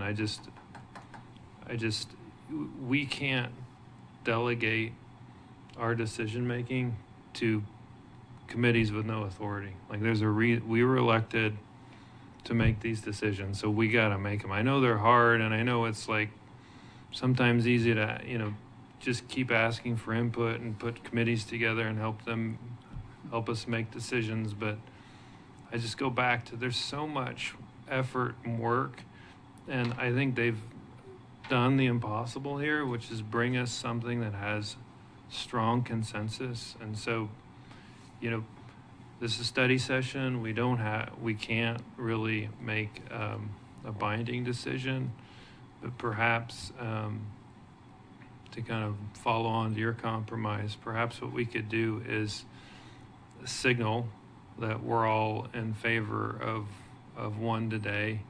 That would give staff enough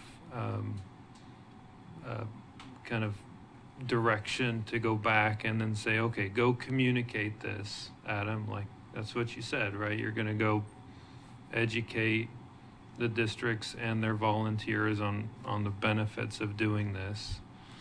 And then they can come back and see if, maybe there's one district that's like, heck no, we're out. And then we can make a decision on whether we delegate that out.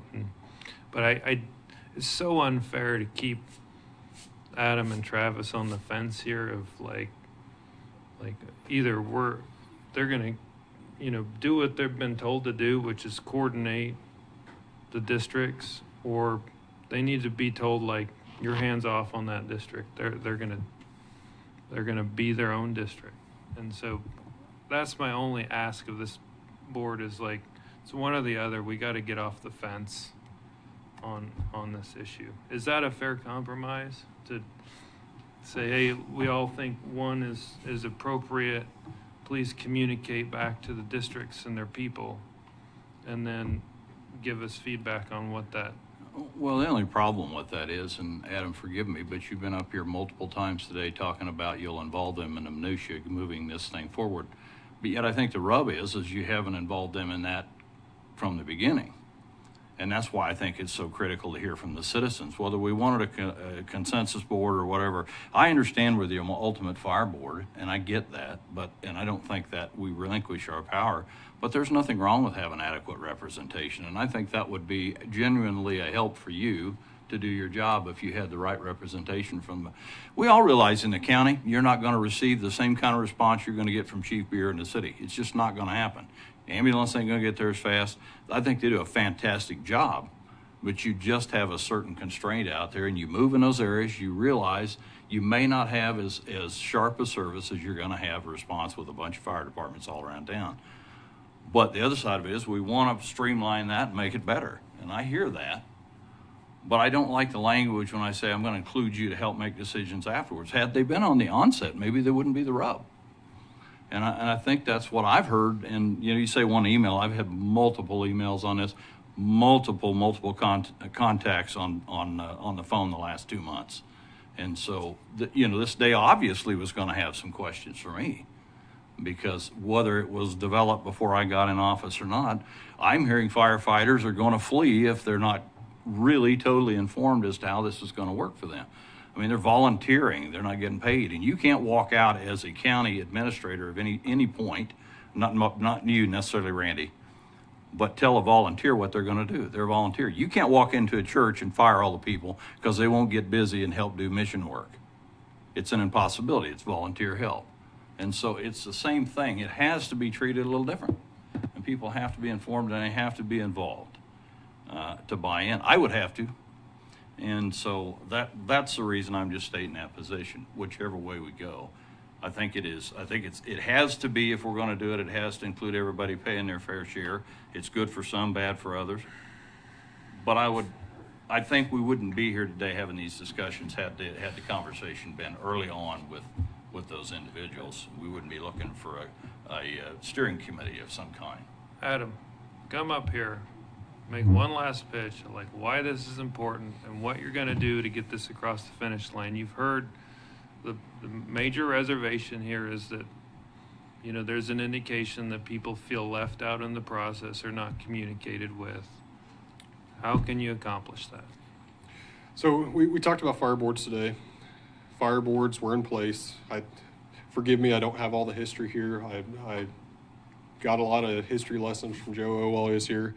But from my understanding, fire boards were in place for a long time. Those fire boards also manage the financing of those fire districts.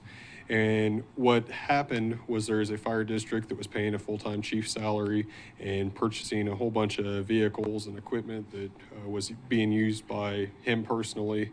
And at that point in time, the commission said you can still have your fire boards, but you're going to be overseen by the Board of County Commissioners, and we're going to hold the purse essentially. From my understanding, at that point in time, that is when all the fire boards went away. Since we've been here, there's been a lot of threats. You come into my district, we're going to do this. If you rock the boat, we're going to hang up our keys and leave. And I think all the chiefs being on the same page will tell you they're volunteers. They love their community. They want to be involved.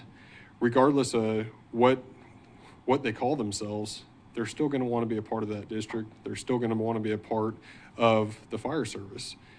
They don't, like I said earlier, they don't care who shows up on scene as long as they're getting help. And that's part of the community. Our firefighters are part of the community. They'll forever be part of the community. We're not trying to take that away or get rid of them.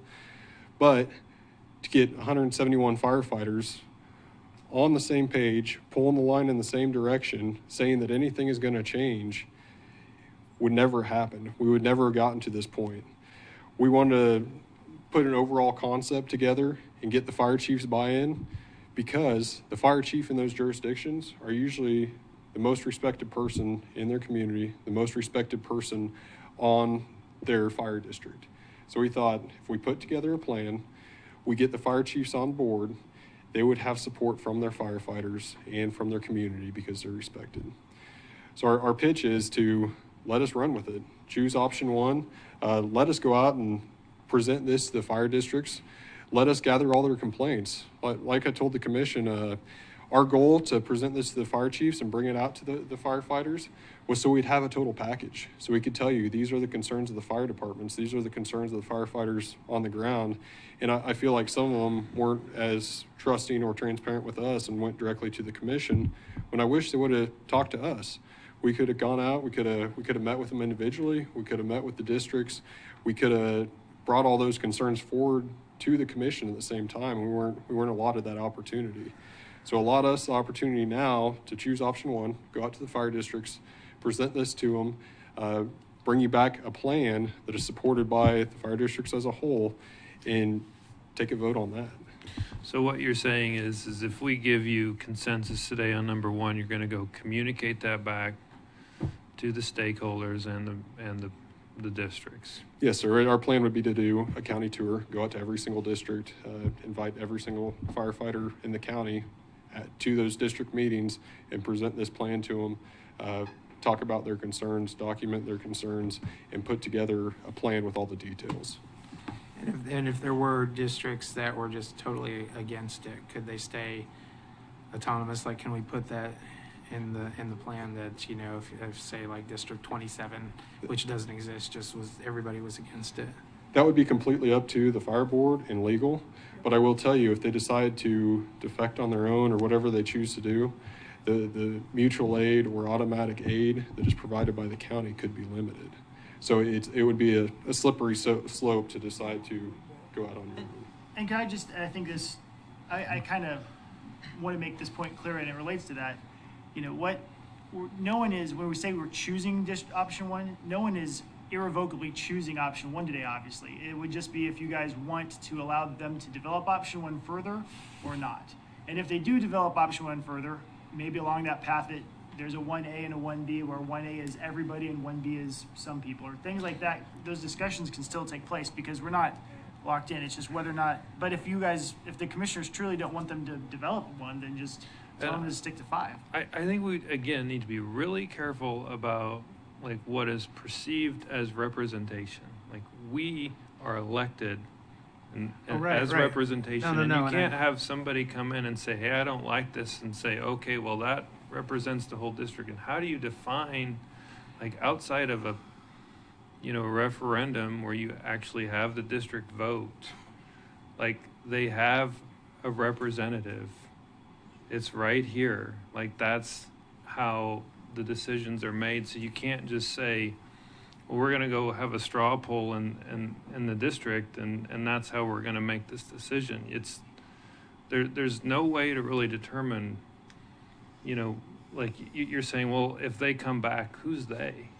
The people that are doing the work, the volunteers. So the volunteers are now basically the decision makers. Yeah, I mean, I think the volunteers need to have buy-in. Government works. I know, but I think the volunteers need to have buy-in if they're going to be I agree. part of this. Like, that's this absolutely conglomeration. right. Like, that's absolutely right. It's just like you have to, like, the decision has to be made by somebody that's authorized by the legislature to make the decision. Right, but if we say, yeah, we're going to go with decision one, and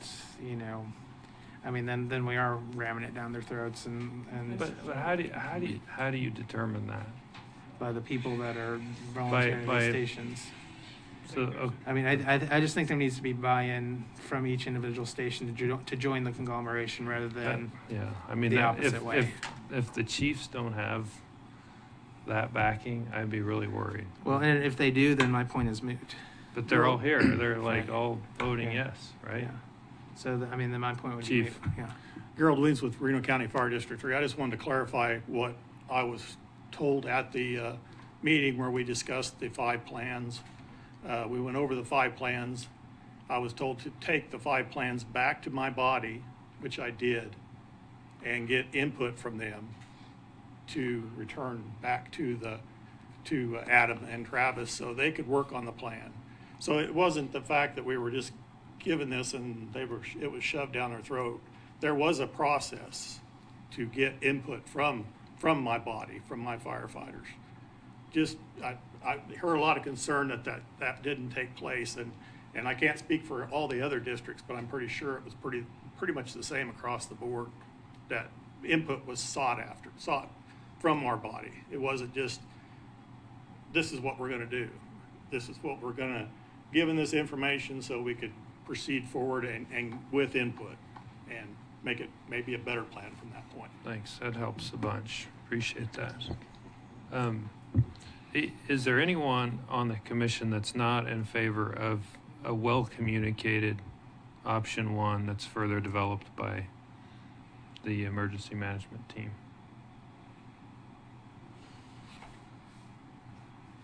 You good? No? You good? I'm good. Yeah, Commissioner so that Parks? would be predicated on local buy-in. I mean, that would be, I've got no idea, or I've got no problem with the districts choosing to do this. And it sounds like a lot of them are, or maybe all of them are. And So, if that's the case, and then you're defining local buy-in, as the people that are actually going out to these calls, the local volunteer firefighters. but what if the taxpayer disagrees? I mean, the taxpayer Well, should be then- the decision maker, Then they really. can volunteer and. But it's and not, like, it's not the volunteers' money, right? It's the taxpayer, the district's money. I mean, this kind of relates to your discussion, but if a resolution ever does get passed, it may be challenged by a petition of 5% of the voters who could then put it on the ballot. So there is in the statute some form of safeguard for the public being against the consolidation, just so you know. Yeah. Okay, then that alleviates all my concerns. Okay, well, yeah, I don't want this to sound like we're not supportive of the volunteers. I mean, they're the ones that make all of this work. From a decision-making perspective, even the law, I think, indicates like it's the voters that would have to determine this. Any consolidation can be, like a lot of statutes have a 5% petition threshold that then puts it on a ballot, and that would apply to this if it happens. Okay. So there is a safeguard built in. And You should have said that like 2 hours ago. I got. That's what. Sorry, he didn't know I'll it was take going to be so difficult. My apologies. That's going to cost you donuts. Yeah, that's right. Okay, so given the clarification that a consolidation at the end of the day could be objected by the voters in the district, is there any concern with moving forward in option one? A district or the county-wide? Well, if you did it countywide, it's the consolidated district, so it would be a pretty, and maybe that's why I didn't emphasize it too Pretty much. It's a high pretty, it would be a major project, but those projects have happened other places, so it's possible. Okay. Commissioner Parks, you're And you're good now? yeah, because it's going to come back to us anyway. We can change it if we need to. Okay, so just to reiterate, sounds like we have good consensus for moving forward with number one. It's an ongoing effort from the emergency management team, the districts, and the volunteers, and we appreciate that. And I think we're encouraging continued communication and kind of close the loops on whatever communication gaps are being presented here. Is that fair, Adam? Absolutely. Okay. Okay. Commissioner has. Yeah, I got one thing. Adam, maybe you ought to include the district, whatever district you go to, all of them, to include, what would you think, commissioners, about including, if you go down to Haven, including Don, make sure he's available, and wherever, okay? Yeah, we're offering to Yeah, to be. come and represent as well. Uh, Can this be open to the citizens as well? I'm sure. Pardon? Can Yeah. these meetings be open to the citizens as well? I don't know why. I mean, I don't think we would object at all to that. I think, The my fire only chiefs decide that. yeah. my only objection to that would be my fear would be some of our firefighters would not want to speak up or say anything bad about their service or have some real conversations if the community members were in the room. That would be my only concern if we opened it up publicly. That's not to say we can't have two meetings where one of them is with the fire district individually and then open it up to the citizens. Who wouldn't be willing to speak up and why? I I'd didn't be- follow that, I guess. I'd be concerned that some of the firemen wouldn't be willing to, some of the firefighters wouldn't be willing to speak up and talk about some of the real issues. in the Why don't room. we do this? Why don't we, you guys talk to your volunteers, make sure, you get feedback from them, and then we can have a few public meetings across the county to just communicate what we're doing. And then the public will have, because the public does have an option to object to this, and so maybe it's a separate meeting. We'll put together a calendar of when the fire districts meet, and we'll send that to Randy and make sure, or ask that the commission be available for those as well. Okay. Does that sound good? Good. Last call. Commissioner Hurst really needs to move, don't you? I got PT here. Yeah, okay. And I didn't get a break. Okay. Well, thank you for everyone for coming, especially those that, were brave enough to speak. That's really valuable to us, and it's huge issue, very challenging. I do appreciate the coordinated effort that we have received from all of the districts, especially the chiefs, and all of the feedback. So with that, I'll adjourn the meeting. Thank you.